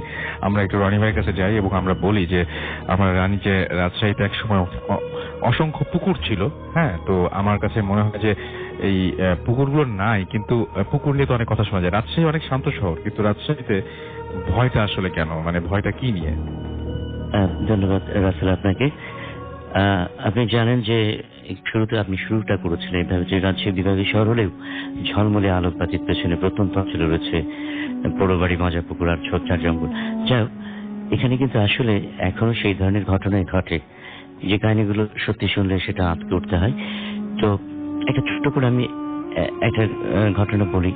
আমার এক ছোট ভাই সে গল্পটা আমাকে করছিল যে এলাকায় আর কি মজা পুকুর, মানে যে পুকুরগুলো সাধারণত ব্যবহার হয় না এবং সেখানে কচুরিপানায় ভর্তি থাকে। তো সে বলছিল যে সেই পুকুরের আশেপাশে যারা জেলে আছে তারা মাছ ধরতো। তো প্রায় 2 জন ব্যক্তি আর কি মাছ ধরতেন। তো একজনের জন্য অপেক্ষা করতেন। তো একজন ব্যক্তি মাছ ধরতে এসে দেখে তার সেই সঙ্গীটি নেই। তো ঘটনাটা এরকম যে কারণ কি, তো যাই উনি বাড়ি ফিরে যান। কিছুক্ষণ পর তাকে ডাক দেয় তার বন্ধু এবং ডাকার পরে 2 জন মিলে মাছ ধরতে যায়। এটা শহরের মধ্যেই ঘটনা? শহরের একটু বাইরে অঞ্চলে। তো সেখানে ঘটনাটা এরকম ঘটে যে চল আমরা আস্তে আস্তে পানির দিকে এগোই মাছ ধরার জন্য। তারা যাচ্ছিলেন, যেতে গিয়ে হঠাৎ করে যাকে ডেকে নিয়ে আসা হয়েছিল সে খেয়াল করে যে এ কি, পানির তো কোনো শব্দ হচ্ছে না, আমি যাচ্ছি আমার পানির শব্দ হচ্ছে, আমার সঙ্গে যে আছে তার কোনো পানির শব্দ হচ্ছে না। উনি রীতিমতো ভীত হয়ে পড়েন এবং ভীত হওয়ার পরপরই পেছনে সামনে না তাকিয়ে সোজা পানির থেকে ভৌ দৌড় দিয়ে উঠে আসে। সেই ঘটনাটা সত্যি আতঙ্কিত হয়। মানে ওনার পানি, মানে যে যিনি পাশে সাজা যাচ্ছিলেন তার পানির কোনো শব্দ শুনতে পাননি সে। এবং এই ধরনের ঘটনা ঘটার ফলে এখন কিন্তু আমাদের এই প্রত্যন্ত অঞ্চলগুলোতে কোনো শিশু জন্মগ্রহণ করলে লক্ষ্য করা যায় যে তাকে মাদুলি বা তাবিজ তার কোমরে বেঁধে দেওয়া হয়, অথবা কোনো গাছগাছড়া থেকে গাছের শেকড়টা কি জন্য দেওয়া হয়? আমরা মাদুলি বা তাবিজ বুঝলাম, শেকড়টা কি জন্য দেওয়া হয়? শেকড়টা দেওয়া হয় এরকম যে তাদের বিশ্বাস যে অশিরে যে আত্মা ভর করে থাকে বা দেখে থাকে সেটা তাদেরকে রক্ষা করবে, এরকম একটা তাদের মধ্যে জন্য। ওকে, অনেক ধন্যবাদ রনি ভাই আপনাকে, এবং আমরা আপনার সাথে আরো যোগাযোগ রাখবো এবং কথা হবে। আমরা এখন কিছু SMS এ চলে যাব এবং আমরা দেখতে পাচ্ছি যে অসংখ্য SMS আমাদের সাথে রয়েছেন। আমাদের সাথে রয়েছে কৃষ্ণ ময়মনসিং থেকে। কবে আসবেন ময়মনসিং এ? ডেফিনেটলি আমরা খুব তাড়াতাড়ি আসবো। আর তিকুর রহমান আমাদের সাথে রয়েছেন রাজশাহী থেকে। মাসুদ ভাই, বেস্ট স্টোরি, আপনাদের শুনছি, ভালো লাগছে। আমাদেরকে মিনহাজ লিখেছেন সিলেট থেকে, এবং আমাদেরকে দেখতে পাচ্ছি মিতা রাজশাহী থেকে লিখেছেন লাইট অফ করে শুনছি, একটু ভয় লাগছে। এবং আমাদেরকে দেখতে পাচ্ছি পি লিখেছেন হাজারীবাগ থেকে। এছাড়াও শিশি আমাদের রাজশাহী থেকে SMS করেছেন, সবাইকে নিউ ইয়ারের শুভেচ্ছা জানিয়েছেন এবং নিউ ইয়ারের সুন্দর একটা গিফট দেওয়ার জন্য ধন্যবাদ জানিয়েছেন ফুড থেকে।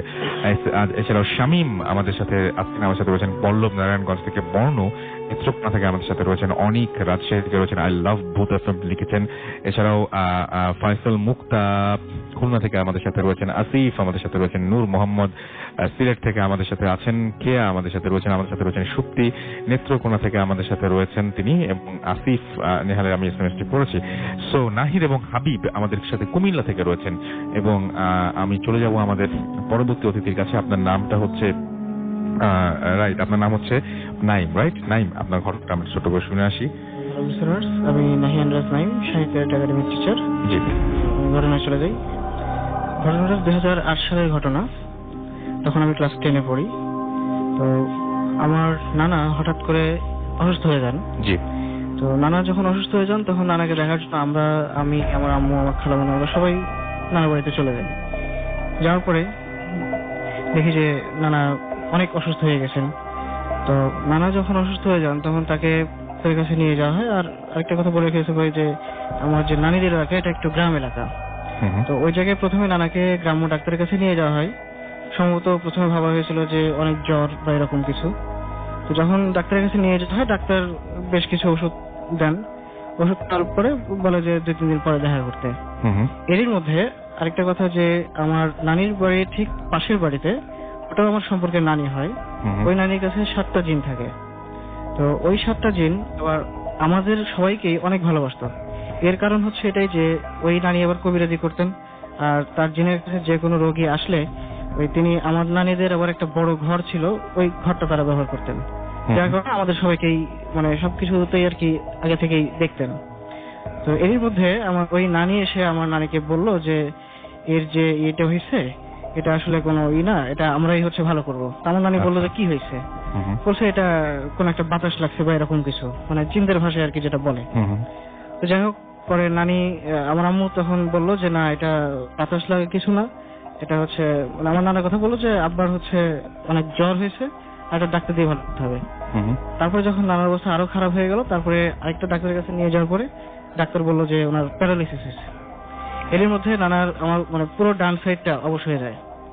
তারপরে ডাক্তারের কাছে আরো প্রায় 1 সপ্তাহ চিকিৎসা করার পরে কোনো অবস্থার উন্নতি হয়নি। এরই মধ্যে তখন আম্মু নানিকে বললো যে তাহলে ওই কবিরাজের কাছেই দেখাইতে। যখন ওই নানিকে বলা হলো, তখন এবার ওর কবিরাজরা মানে অস্বীকৃতি জানালো, বলছে না আমরা এখন কোনো কাজ করব না। তো এর কারণ হিসেবে জানতে চাইলে পাওয়া গেল যে ওই জিনারা বললো যে ওনার গায়ে যে ইনজেকশন করা হয়েছে এই জন্য আমরা ওনাকে মানে ভালো করতে পারবো না। তো আমরা আবার জিজ্ঞেস করলাম যে ইনজেকশন করলে সমস্যাটা কি? তো বলছে যদি কোনো মানুষের শরীরে ইনজেকশন করা হয় বা শ্বাস ফোটানো হয় তাহলে এটা আমাদের কাছে একটু সমস্যা হয়ে যায়। তো আমি আসলে এই ঘটনা অনেক জায়গায় শুনেছি, অনেকে বলছে যে জিনারা এরকম বলে। তো যাই হোক, আমরা অনেক রিকোয়েস্ট করার পরে তারা বলছে ঠিক আছে আমরা ওকে ভালো করার চেষ্টা করব, তবে একটা শর্ত আছে। শর্তটা কি? তো বললো যে তার শরীরে যেহেতু ইনজেকশনের সুচ ফোটানো হয়েছে, তো তার শরীর থেকে কিছু রক্ত আমাদের খেতে হবে। রক্ত খাবে? রক্ত খাবে। আচ্ছা। তো আমরা বললাম যে ইনজেকশনের সাথে রক্ত খাওয়ার সম্পর্কটা কি? তো বললো যে এই রক্ত খাওয়াটা অন্য কোনো উদ্দেশ্য না, যাতে আমরা এই যে যতটুকু রক্ত খাবো এতটুকু হচ্ছে তার শরীরকে পবিত্র করার জন্য, তারপরে আমরা আমাদের চিকিৎসা করতে পারবো। তো আমি তো প্রথম থেকে খুব কৌতূহল হয়ে গেছি, আর এখানে আমি কোনো ভয় পাচ্ছি না, বরং আমি আরো আনন্দ পাচ্ছি যে আসলে কিভাবে কি ঘটতেছে। আর একটা জিন আমার নানির শরীরে ভর করে নানি কথা বলতেছে, কিন্তু মানে নানির কোনো ওই জায়গায় হুঁশ নাই, যা কথা বলছে সবাই জিন কথা বলছে। তো আমি আমার নানার পাশে বসেছিলাম, তো আমাকে করা হলো যে বারান্দায় বসিয়ে দেওয়া হলো এবং 2 পা নিচে দিয়ে, তারপরে নানি যথারীতি আমার নানার সামনে এসে দাঁড়ালেন। দাঁড়ানোর পরে আমার নানার মাথার ঠিক উপরে মাঝখানে, যেটা আমরা টিকলি বলি, এই জায়গাতে বড় নখ দিয়ে কিছুক্ষণ মানে টানলেন। হ্যাঁ টানলেন, টানার পরে মুখ লাগিয়ে দিলেন। মুখ লাগিয়ে দেওয়ার পরে 10 থেকে 12 সেকেন্ড মানে তিনি চোষক দিলেন। তো যখন তিনি চোষক দিলেন, তার মুখের ফাঁক দিয়ে আমি একদম নানার মাথার কাছে ছিলাম, ওখান থেকে আমি একদম সরাসরি দেখতে পেলাম যে নানার ওই জায়গার চুলের প্রত্যেকটা গোড়া একদম লাল হয়ে গেল। আমি এরকম অদ্ভুত ঘটনা জীবনে শুনি, এবং আপনি চোখের সামনে দেখেছেন? আমি চোখের সামনে দেখছি। আচ্ছা। তো এটা দেখা আরেকটা মানে আমি এতটা ভালোভাবে দেখার কারণ হচ্ছে আমি তখন সায়েন্সে পড়তাম, তো আমাদের এক স্যার ছিল, স্যার বারবারই বলতেন যে জিন বলে পৃথিবীতে কিছু নেই।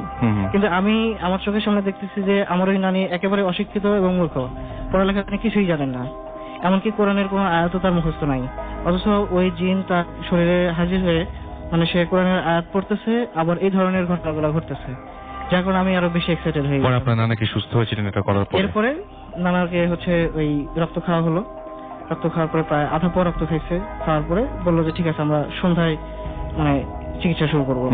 তো সন্ধ্যায় আমাদেরকে বলে দেওয়া হলো যে নিমের ডাল, তারপরে আগরবাতি, আরো অনেক কিছু। তো আমি বাজার থেকে নিয়ে আসলাম। এরপরে রাত্রেবেলা আবার জবা ফুল নিয়ে আসতে বলা হয়েছে, জবা ফুলও নিয়ে আসলাম। নিয়ে আসার পরে নানাকে 3 দিন চিকিৎসা করলো, তারা প্রায় 1 থেকে 1.5 ঘন্টা করে। দেওয়ার পরে বললো যে আর কোনো সমস্যা নেই, তিনি খুব তাড়াতাড়ি সুস্থ হয়ে যাবেন। এরপরে আমরা দেখলাম যে প্রায় 1 সপ্তাহ পরে আমার নানা মোটামুটি সুস্থ হয়ে গেল। তারপরে জিন বললো যে আপনারা এক কাজ করেন, বাজার থেকে দুধ, পায়েস এগুলো সব নিয়ে আসেন, নিয়ে মানে পায়েস তৈরি করার জন্য। তো বললো যে আমি আবার তখন জিনদের সাথে মাঝে মাঝে কথা বলছিলাম, মানে অবসর সময়, আপনারা কোথায় থাকেন কি থাকেন। তো আমার সাথে তারা বেশ ভালোভাবে কথা বললো, এবং মানুষের সাথে কথা বলে যেমন ঠিক এইভাবে আমার সাথে মানে সামনাসামনি বসে গল্প বললো। আমি তো দুধ নিতে বলা হয়েছে প্রায় 6 থেকে 7 কেজি। আমি বললাম যে আচ্ছা এত দুধ কে খাবে, আমরা তো বাড়িতে মানুষ আছি 10 থেকে 12 জন। তখন ওই জিন বললো যে এখানে আমাদের সাথেও অনেকজন আছে, তারাও খাবে। তো যাই হোক, পরে যখন পায়েস রান্না হয়ে গেল, সবাই একসাথে বসে সবাই মিলে খাইলাম, এমনকি ওই নানিও আমাদের সাথে খাইলো, কিন্তু নানি খায়নি, আসলে ওই জিনটা খাইছে। আর এর পরবর্তীতে মানে আরেকটা ঘটনার সাথে এই ঘটনা রিলেটেড আছে, এটা পরে একসময় বলা যাবে। তারপরে আর কি নানা সুস্থ হয়ে যান। থ্যাংক ইউ ভেরি মাচ, আর থ্যাংক ইউ রাজশাহী। আপনারা চমৎকার সব ঘটনা উপহার দিচ্ছেন, এবং আপনাদের এক্সাইটমেন্ট আমরা দেখতে পাচ্ছি ফেসবুক এবং বিভিন্ন জায়গায়, এবং আমরা সেই ঘটনা আপনাদের কাছ থেকে একটার পর একটা ঘটনা শুনছি, এবং যা ঘটনা আপনারা শুনছেন আমি যারা দেশে এবং দেশের বাইরে বসে শুনছেন তাদেরকে বলবো, যারাই এই ঘটনা শুনছেন, যেখান থেকে বসে শুনছেন, এই সব ঘটনাগুলো রাজশাহীর স্থানীয় ঘটনা, যেগুলো রাজশাহীর স্থানীয় মানুষজন এসে এই ঘটনাগুলো বলছেন। এবং কেউ এখানে এসছেন যারা রাজশাহীতে থাকেন এতক্ষণ ধরে, যারা যারা আপনারা এই ব্রেকের পর শুনুন, সবাই তো রাজশাহী থাকেন, কেউ কেউ আছেন যারা রাজশাহীতে পড়াশোনা করছেন, কেউ কেউ আছেন রাজশাহী শহরে পড়াশোনা করছেন কিন্তু বাড়ি রাজশাহী জেলারই কোনো একটা জায়গা হয়, কারো বাসা সিরাজগঞ্জে বা কারো বাসা আরো কাছাকাছি কোনো একটা জায়গায়। একটু আগে দুর্গাপুরের একটা ঘটনা পড়লাম। সো এই রাজশাহীর ঘটনার মতো নিয়ে আমরা সমস্ত বাংলাদেশ থেকে ঘটনা কালেক্ট করতে চাই, আপনাদের কাছ থেকে যেতে চাই এবং আপনাদের কাছ থেকে ঘটনা কালেক্ট করতে চাই। সুতরাং আমাদের সঙ্গেই থাকুন। আমরা চলে যাব আমাদের পরবর্তী অতিথির কাছে। আমাদের পরবর্তী অতিথি হচ্ছেন পলাশ। পলাশের কাছে একটা ঘটনা রয়েছে, সেই ঘটনাটা আমরা শুনবো। পলাশ, কোথা থেকে এসেছেন আপনি? আপনার নাম এবং ঠিকানা। নাম তো আমরা বলে দিলাম, ঠিকানাটা একটু বলবেন। ধন্যবাদ রাসেল ভাই। আমি সবশেষ ভট্টাচার্য পলাশ, আমি বোয়ালে থানার মোড় থেকে এসেছি। জি। তো রাসেল ভাই, আমি মূল ঘটনায় আসিনি। জি। তো রাসেল ভাই, আমার যে মূল ঘটনাটা সেটা আমার দিদিমাকে কেন্দ্র করে। তো আমার দিদিমা আমাকে প্রচন্ড ভালোবাসতেন। তো আমার দিদিমার একটা অভ্যেস ছিল যে বাড়ির যেসব ছেলেরা আছে বাড়ি থেকে কাজকর্ম করে বাসায় ফিরলে তাদের ফ্রেশ হওয়ার আগ মুহূর্তে চা নাস্তা রেডি করে রাখতেন। এটা তার সবসময় করতেন এবং তার এটা ডেইলি রুটিন ছিল তার এটা। এটা কি রাজশাহীর ম্যাক্সিমাম মানুষেরই বোধহয় অভ্যাস? জি জি জি, এটা রাজশাহীতে এবং কাজলাতে ঘটে যাওয়া ঘটনাটি। তো আমি মামার বাসাতেই থাকতাম। তো আমার দিদিমা গত 2009 সালের 14 ডিসেম্বর উনি আহত হন একটা আগুনে। এবং জানুয়ারি মাসের 2010 সালের জানুয়ারি মাসের 14 তারিখে উনি মৃত্যুবরণ করেন। তো রাসেল ভাই বলে রাখি যে উনার মৃত্যুর ঠিক 5 দিনের মাথায় আমি রাত্রিবেলায় প্রাইভেট পড়িয়ে যখন বাসার দিকে ফিরে আসছি, তখন আমি বলে রাখি যে আমার মামার বাসা 2 তলা বিশিষ্ট। তো আমি নিচতলায় প্রথমে প্রবেশ করি। নিচতলায় প্রবেশ করে আমাদের বাড়ির ম্যাক্সিমাম আত্মীয় স্বজন প্রায় 15 জন নিচতলায় বসে গল্প করছিলেন। তো আমি আমার মাকে বলি যে আমি শরীরটা খুব খারাপ লাগছে, তুমি চায়ের ব্যবস্থা করো, আমি উপর থেকে ঘুরে আসি। তো আমি নিচের দরজাটা বন্ধ করে দিয়ে 2 তলার দিকে আমি রওনা দিই। তো 2 তলায় 2টা দরজা পার করে হচ্ছে ঘরের মধ্যে প্রবেশ করতে হয়। তো প্রথম দরজাটি আছে টিনের দরজা। তো আমি দরজাটি প্রবেশ করে, রাসেল ভাই সেদিন প্রচন্ড ঠান্ডা ছিল কিন্তু কোনো কুয়াশা ছিল না কিন্তু। তো আমি প্রথম দরজাটি ওপেন করে পরের যে দরজাটা আছে সেটাতে নক করি এবং 2 তলায় অবস্থান করছিল আমার মেজো মামি এবং আর এক দিদিমা আমার অবস্থান করছিলেন। আমি নক করে যথারীতি আমি ঘরের মধ্যে প্রবেশ করি। প্রবেশ করার পরে আমি টয়লেট সেরে, টয়লেটের পাশে একটা বেসিন আছে, সেই বেসিনে আমি মুখ ওয়াশ করার জন্য আমি প্রস্তুতি নিই। তো রাসেল ভাই বলে রেখি বেসিনের পাশে কিন্তু দরজাটা 2 তলার উঠার দরজাটা, 2 তলার দরজাটা সেদিন বন্ধ ছিল কারণ প্রচন্ড ঠান্ডা থাকার কারণে। তো আমি মুখ ধুচ্ছি, এরকম সময় দরজাতে প্রচন্ড জোরে একটা আঘাত আসে। তো এত জোরে একটা আঘাত আসে যে দরজাটা নড়ে ওঠে। তো আমি দরজাটি নড়ে ওঠে এবং দরজার নিচে যে ফাঁকটা থাকে সেখানে একটু আলোর পরিমাণ দেখি, কিন্তু সেখানে কিন্তু ছাদে কোনো সময়ের জন্য আমাদের লাইটের ব্যবস্থা ছিল না ওখানে। তো আমি জাস্ট একটা নক করি যে আমি ভেবেছি হয়তো বা কেউ টর্চ নিয়ে ওখানে দাঁড়িয়ে আছে, আমাদেরই কেউ। তো আমি একটা ডাক বলি যে দাঁড়াও, আমি আসছি, খুব দ্রুতই আসছি। আমি খুলতে আমার বেশি সময় লাগেনি, যেহেতু আমার বেসিনের পাশে দরজা ছিল, 2 হাত দূরে দরজা ছিল। দ্রুত দরজা খুলে রাসেল ভাই আমি পুরোপুরি শক যে সেই মুহূর্তে আমি কাউকে দেখতে পাইনি সেখানে। তো আমি যেহেতু দরজাটা খুলে ছোট্ট একটু ছাদ ছিল, আমি দ্রুত আমি ডানে বামে সব দেখি এবং সিঁড়ির যে রাস্তাটা আছে সেটাও দেখি যে এত দ্রুত কেউ যদি সে দরজা ঝাঁকানোর পরে নক করার পরে এত দ্রুত কেউ চলে যাবে, এত মানে মানুষের এরকম ক্ষমতা নেই। তো আমি সব চেক করার পরে নিচে দ্রুত চলে যাই। নিচে দ্রুত গিয়ে নিচের যে দরজাগুলো আছে দরজাটা ওপেন করে আমি সবাইকে বলি যে কেউ উপরে যে দরজা নক করেছিল কিনা। তো আমাকে সবাই বলে যে না, কেউ দরজা নক করেনি। তো আমি বলি যে দরজা নক করেনি, তাহলে উপরে যে কে আসলে দরজাটা নক করলো। তো আমার দাদু বুঝতে পারে বিষয়টা, উনি আমাকে সাথে সাথে ছাদের উপর নিয়ে যায় বলে যে তুই কোথায় কি দেখেছিস। তাই আমি বললাম যে দাদু এই ঘটনা এইভাবে দেখেছি। তো এরকম দরজা নক করছিল আর নিচে আমি একটা আলোর পরিমাণ দেখতে পাই। তো রাসেল ভাই সেদিন কিন্তু কোনো ধরনের কুয়াশা ছিল না, কোনো ধরনের কুয়াশা ছিল না, কিন্তু সেই মুহূর্তে আমি যখন দরজাটি খুলি তখন সেই মুহূর্তে কিন্তু সেখানে অন্ধকার আচ্ছন্ন ছিল এবং ধোঁয়াটে ভাব ছিল। তারপরে আপনি বলছেন যে ওখানে আপনার যে দিদিমা বা যার কথা বলছেন তাদের প্রতিদিনের যে প্রত্যেক রুটিনটি হয়তো তিনি সেদিন পালন করতেছিলেন, কারণ সেখানে আমি তাদের উপস্থিতি দেখিনি আমি। অদ্ভুত ব্যাপার। অদ্ভুত ব্যাপার এবং আপনাদের অনেক অনেক থ্যাঙ্কস। আমি একটা কথা ছোট্ট করে বলি ভাই, যারা আপনারা রাজশাহী স্টেশনে আছেন, আমরা দেখতে পাচ্ছি ছবিতে এবং আপনারা আমাদের ফেসবুক পেজে সেটা পাঠিয়েও দিতে পারেন। এবং রাজশাহী স্টেশনে যারা আমাদের জন্য অপেক্ষা করছেন আপনাদেরকে জানিয়ে দিচ্ছি, রাজশাহী স্টেশন রেল স্টেশনে আমরা নেই, আমরা রয়েছি ফুর্তি রাজশাহী স্টেশনে। ফুর্তি রাজশাহী স্টেশনে আমরা আছি এবং আপনারা অনেক ধন্যবাদ যে আপনারা আমাদের সাথে আছেন এবং অনেক ধন্যবাদ যে আপনারা, মজা হলো আপনারা সবাই এখন দেখছি যে সেলফি তুলে আপ করে দিচ্ছেন। Thank you very much for that. এবং আমরা একটা ছোট্ট বিরতিতে যাব এবং বিরতির পরে আবারও ফিরে আসবো এবং সেই সময় আমাদের যে সমস্ত টিম মেম্বার আছে তারাও আপনাদের সাথে কথা বলবেন। সো সেই পর্যন্ত আমাদের সঙ্গে থাকুন। ইন দ্য মিন টাইম আমাদের SMS করতে হলে মোবাইলের মেসেজ অপশনে গিয়ে টাইপ করুন ফুর্তি, FORTI ফুর্তি, স্পেস দিয়ে লিখুন আপনার নাম, স্পেস দিয়ে আপনার মেসেজ পাঠিয়ে 9840 নাম্বারে। আমাদের ইমেল করতে চাইলে আমাদের ইমেল অ্যাড্রেস হচ্ছে bhutfm@radiofurti.fm, which is BHWTFM@radiofurti.fm। আপনার নাম, ঠিকানা এবং ফোন নাম্বার সহ আপনার জীবনে ঘটে যাওয়া বা আপনার জানা সেরা ঘটনা লিখে পাঠিয়ে দিন আমাদের কাছে। আর যারা আমাদের সাথে ফেসবুকে কানেক্টেড থাকতে চান চলে যান www.facebook.com/radio.furti এবং www.facebook.com/bhutfm.russell। এই দুটো অ্যাড্রেসে আমরা চলে যাচ্ছি একটা ছোট্ট বিরতিতে। Stay tuned to Radio Furti and don't stop the Furti.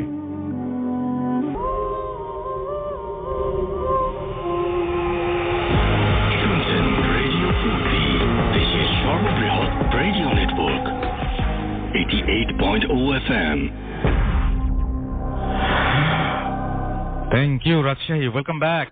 এবং আমরা বলছি যে রাজশাহীতে আসলে রাজশাহী আমাদেরকে যেভাবে আজকে এই বছরের শুরুতে, বছরের প্রথম শোতে আমাদেরকে যেভাবে ভূত এফএমকে যেভাবে স্বাগত জানালো, আমরা অভিভূত এবং আমরা আসলেই চাচ্ছি, মানে আমরা জানি না যে এটা মানে এখানে ধন্যবাদ দিয়ে শেষ করা যাবে না, তারপরেও জানাচ্ছি ধন্যবাদ। এবং আমার আমাদের এই টিমের মনের গভীর থেকে জানাচ্ছি অনেক অনেক অনেক অনেক ধন্যবাদ। আমি দেখতে পাচ্ছি আমাদেরকে SMS করছেন অনবরত যারা এখনো পর্যন্ত, তাদের মধ্যে রয়েছেন নাদিম পুঠিয়া থেকে অসম লাগছে লিখেছেন, এছাড়াও প্রিয়াঙ্কা মোহাম্মদপুর থেকে SMS করেছেন, ফার্স্ট টাইম তিনি SMS করছেন আমাদেরকে। হ্যাপি নিউ ইয়ার, সিলেট কবে আসবেন? হ্যাঁ, সিলেটের কথা বাবু ভাবে বলছিল, আমরা যাবো সিলেটে এবং একটা রেকিও করে আসছিলেন মনে হয়, আমরা যাবো সবাই মিলে। রফি আমাদের সিলেট থেকে SMS করেছেন এবং এছাড়া আমাদেরকে খুশবু SMS করেছেন, জেরিন আমাদের SMS করেছেন ময়মনসিং থেকে, লি আমাদের SMS করেছেন, আমাদেরকে অপু SMS করেছেন, তিমাত SMS করেছেন, তুষার SMS করেছেন, আমাদেরকে সাকিব SMS করেছেন সুজন, এছাড়াও নীল আমাদের SMS করেছেন আমাদেরকে আরো অনেকে। এবং আমরা এই তো ভূত এফএম যে হরর ক্লাব করছি পুরো দেশে, আমাদের সঙ্গে কিন্তু এই অক্লান্ত পরিশ্রম করছে এখানে জিলানি আছেন। তো জিলানি, আমরা একটু কি শুনবো আমাদের ক্লাবের সম্পর্কে আহ্বান যদি সবাইকে জানাতেন। আমি বলছি ভূত এফএম টিমের একজন। জি, আমাদের মেইন প্ল্যান যেটা ভূত এফএম হরর ক্লাব বাংলাদেশের বিভিন্ন রিজিয়নে আমরা এস্টাবলিশ করতে যাচ্ছি। আমাদের মেইন অবজেক্টিভ যেটা সেটা হচ্ছে একটা বেসিক্যালি হিউম্যান নেচার, যেটা সবাই চায় একটা হিউম্যান টাচ। তো সবাই আমরা বিভিন্ন রিজিয়নে যখন আর কি ভূত এফএম হরর ক্লাবটা এস্টাবলিশ করবো, আপনারা আপনাদের নিজস্ব রিজিয়নে গিয়ে ওই ক্লাবের থ্রুতে আমাদের সাথে ডিরেক্টলি কমিউনিকেট করতে পারবেন। এবং এই ক্লাবের কোনো নির্দিষ্ট কোনো নাম্বার নেই যেখানে আমরা রেস্ট্রিক্টেড থাকছি, আর এটা লিমিটলেস হবে, অনেক নাম্বার হবে এবং আমরা পুরো ম্যাচ লেভেলে চলে যেতে পারবো। কন্ট্রোল থাকবে আপনাদের হাতে, আপনাদের হাতে একদম কন্ট্রোল থাকছে আপনাদের হাতে। এবং আপনারা ভূত এফএমকে আপনাদের সাথে, এবং ভূত এফএমে আসলে এখানে ভূত এফএমে শুধুমাত্র ঘটনা এখানে সবাই শেয়ার করেন নাই, কি কি হয় আমাদের সাথে সবাই অনেক কিছু শেয়ার করেছেন। আমি দেখতে পাচ্ছিলাম একটু আগেও অনেকে কথা বলছেন, বাবু ভাইয়ের সাথে অনেকে কথা বলছিলেন, ফারহানের সাথে। এই যে আমাদের সাথে আরেক যে ভাই আছেন, কেমন লাগছে আপনার এখানে এসে? অনেক সুন্দর লাগছে যে আজকে আমাদের রাজশাহী রেডিও স্টেশনে আসলেন। হ্যাঁ, সবার সাথে গল্প, সবার সাথে পরিচয় হয়েছে? কার সাথে কথা হচ্ছে আপনার? মাসুম ভাইয়ের সাথে পরিচিত। ও আচ্ছা, সো অনেক ঘটনা আমরা শুনলাম এবং আমাদের সাথে দেখতে পাচ্ছি আরো একজন রয়েছেন। কেমন লাগছে রাজশাহীতে যে আমরা আসলাম, একটু যদি আপনি বলতেন ছোট্ট করে আমাদেরকে। ইট ফিলস অসাম যে আসলে রাসেল ভাই আমার সামনে এখন বসে আছেন। Oh my God, my pleasure. It was very nice time with you all. আর আমরা অবশ্যই চাই যে রাজশাহীতে আরো বারবার আসবেন, কারণ এখানেও অনেক মানুষ আছে যারা খুব ভালো ভালো স্টোরি বলতে পারে। সবচেয়ে বড় কথা যে স্টোরিটা না, আমি অনেকবার এটা খেয়াল করছি, আসলে এখানে এক্সপিরিয়েন্স মানুষ আছে অনেক, হরর দিক দিয়ে অনেক কিছু, হয়তো আজকে সময় স্বল্পতার কারণে অনেক কিছু বলতে পারে, কারণ আমি খেয়াল করছি এখানে যে পরিমাণ চাপ আছে। জি, অনেক মানুষ এখনো এটা মেইনটেইন করা খুব টাফ। আমি আপনার জায়গায় থাকলে হয়তো এতক্ষণ উঠে পালিয়ে সাদা দিয়ে দিতাম। হ্যাঁ সেটাই এখন ব্যাপারটা হচ্ছে সেটাই, এবং আমারও তাই মনে হয়। এবং রাজশাহীতে একটা সময় আমি বলি যে এই যে এইখানেই এখনো পর্যন্ত আপনারা আসলে অনেক এরকম ভবন অনেক কিছু দেখতে পাবেন। আপনি ম্যাক্সিমাম মানে আপনি 10টা স্কুল ঘুরলে একটা স্কুলে একটা পুরনো স্কুল পেয়ে যাবেন এবং তার মধ্যে একটা ঘটনা পাবেন। ইউনিভার্সিটিতে গেলে আপনি গাদাখানেক ঘটনা পাবেন। আপনি যদি রুয়েটে যান, রুয়েটে এরকম ঘটনা পাবেন এবং ঘটনাগুলো অলমোস্ট এক। রিক্সা হাত মানে পা নাই, পা দেখা যায় না, পা রিক্সা চলছে। বদ্ধভূমির ঘটনা আপনি হয়তো রাইট। তো ব্যাপারটার পিছনের দিকটা মেডিকেলের ভিতরে, এছাড়া এই শহরে আরো অনেক পুরনো অনেক বিল্ডিং আছে, মানে আপনি একটু ঘুরে দেখলে দেখতে পারবেন এখনো অনেক পুরনো জিনিস। সব শিক্ষিত গল্প, শিক্ষানগরী শিক্ষিত গল্প।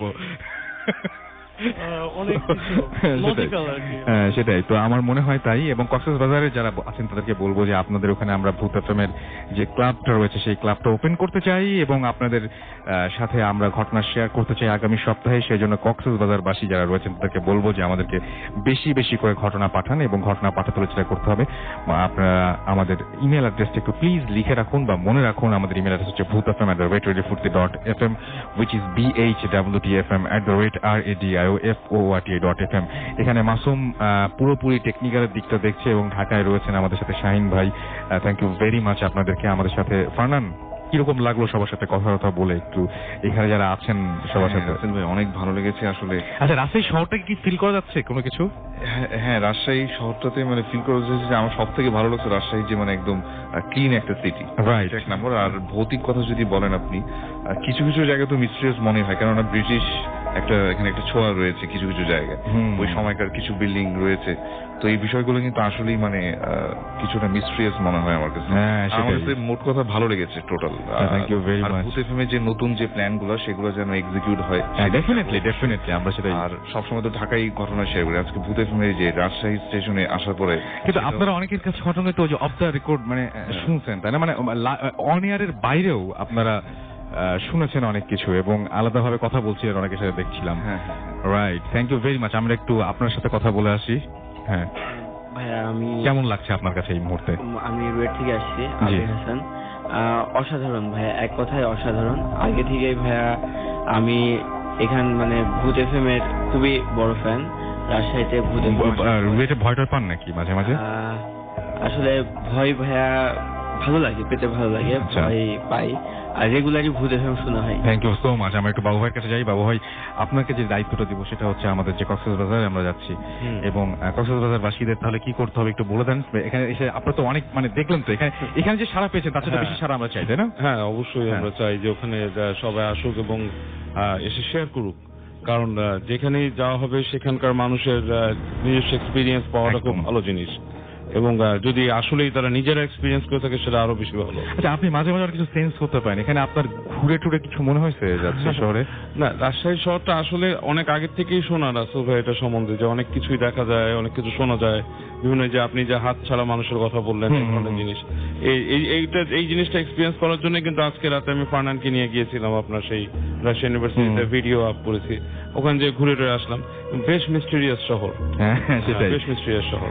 Thank you. আপনাদের সবার সাথে কথা হবে আগামী সপ্তাহে কক্সবাজারে। And thank you Rajshahi, thank you so much আমাদের সঙ্গে এতক্ষণ থাকার জন্য এবং আমাদেরকে ঘটনা পাঠানোর জন্য, আমাদেরকে এইভাবে সপ্তাহ জুড়ে সাড়া দেবার জন্য এবং যতক্ষণ পর্যন্ত আমরা শো করছিলাম ততক্ষণ পর্যন্ত আমাদের সঙ্গে থাকার জন্য। এখনো পর্যন্ত যারা আমাদের সঙ্গে রাজশাহীতে রয়েছেন তাদেরকে অনেক অনেক অনেক অনেক অনেক অনেক অনেক অনেক ধন্যবাদ। এবং আমি দেখতে পাচ্ছি যে আপনারা স্টিল SMS পাঠাচ্ছেন। ভূত এফএম রুকাইয়া রাজশাহী থেকে SMS করেছেন। উপশহরে ভাইয়া, রাজশাহী ল্যাবরেটরি স্কুলের পেছনে একটা ভৌতিক পুকুর আছে, এই যে বলছিলাম যেটা এখন কিন্তু শেষ হয় নাই। এবং আমাদেরকে দেখতে পাচ্ছি অন্তু SMS করেছেন। মৃদুল আমাদের SMS করেছেন কুষ্টিয়া থেকে, আজকে খুব এনজয় করেছেন তিনি।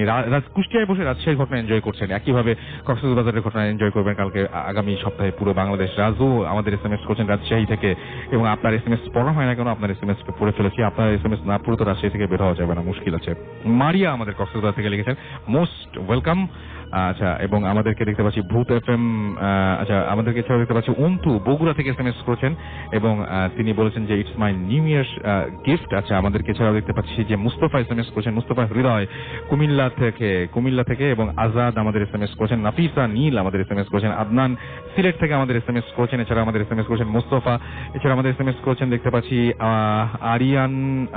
আরিয়ান প্রান্ত, রাইট, সৃজনী রাজশাহী থেকে আমাদের এসএমএস করেছেন এবং তিনি বলছেন আমাদের হাউসটা হন্টেড।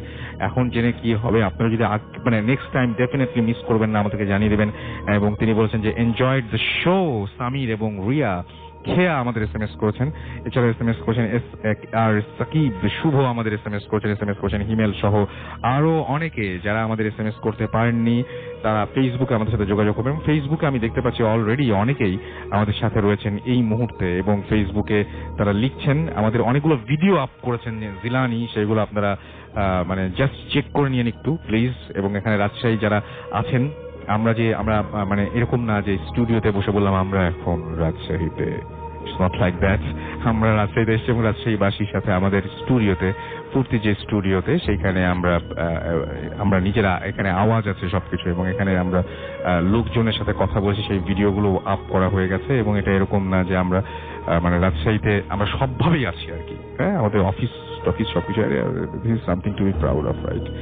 সো যাই হোক, আমরা চলে যাব, এখন আমাদের শেষ করতে হবে, বাট আমরা বলি যে আমাদের ফেসবুকে এখনো দেখতে পাচ্ছি যে স্টুডেন্ট রুয়েটের স্টুডেন্টের আমাদের কথা হয়েছে। আজকে ভূত এফএম শুনে ভয় লাগছে লিখেছেন লাভ ভূত এফএম ময়মনসিং থেকে অনেকে লিখেছেন, ফেসবুকে দেখতে পাচ্ছি। এটা নাম, আচ্ছা, ওনার নাম হচ্ছেন প্রান্ত মিক্স। আচ্ছা, সাইদা আক্তার, এমডি মানিক, এছাড়াও দেখতে পাচ্ছি সিরাজগঞ্জ থেকে তিনি লিখেছেন, রাজশাহীর মধ্যেই। আমাদের সাথে রয়েছেন পারভেজ খুলনা থেকে, রনি আছেন আমাদের সাথে, এমডি মালিক রয়েছেন আমাদের সাথে, শামীম রয়েছেন, এছাড়া আমাদের সাথে রয়েছেন দেখতে পাচ্ছি রাসেল আহমেদ, শামীম হোসাইন সহ আরো অনেকে। আমাদের যে ফেসবুকে যে ভূত এফএমের যে পেজটা রয়েছে সেখানেও আমাদের একটা ভিডিও আপ করা হয়েছে এবং সেখানেও দেখতে পাচ্ছি যে আমাদের অনেক লিসেনার কিন্তু এই মুহূর্তে আমাদের সঙ্গে আছেন এবং যারা এতক্ষণ পর্যন্ত আমাদের সঙ্গে ছিলেন তাদেরকে অনেক অনেক ধন্যবাদ জানাচ্ছি। রেহনুমা অর্চি আমাদের সঙ্গে রয়েছেন, ভূত এফএম রক্স তিনি লিখেছেন, ঢাকা থেকে শুনছি লিখেছেন হাসিব, এছাড়াও এমডি আব্দুল হুসাইন আমাদের সাথে রয়েছেন, মার্ক ডন আমাদের সাথে রয়েছেন আরো অনেক। কথা হবে আবারও আগামী শুক্রবারে ইনশাআল্লাহ কক্সবাজার থেকে।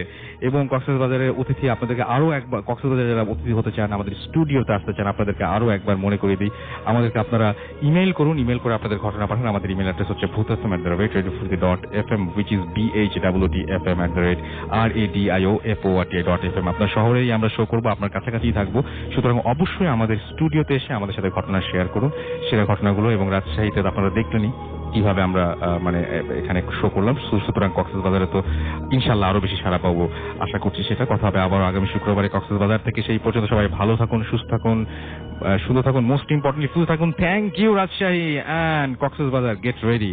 কথা হবে আগামী শুক্রবারে। আজকের মতো এখানেই, টাটা।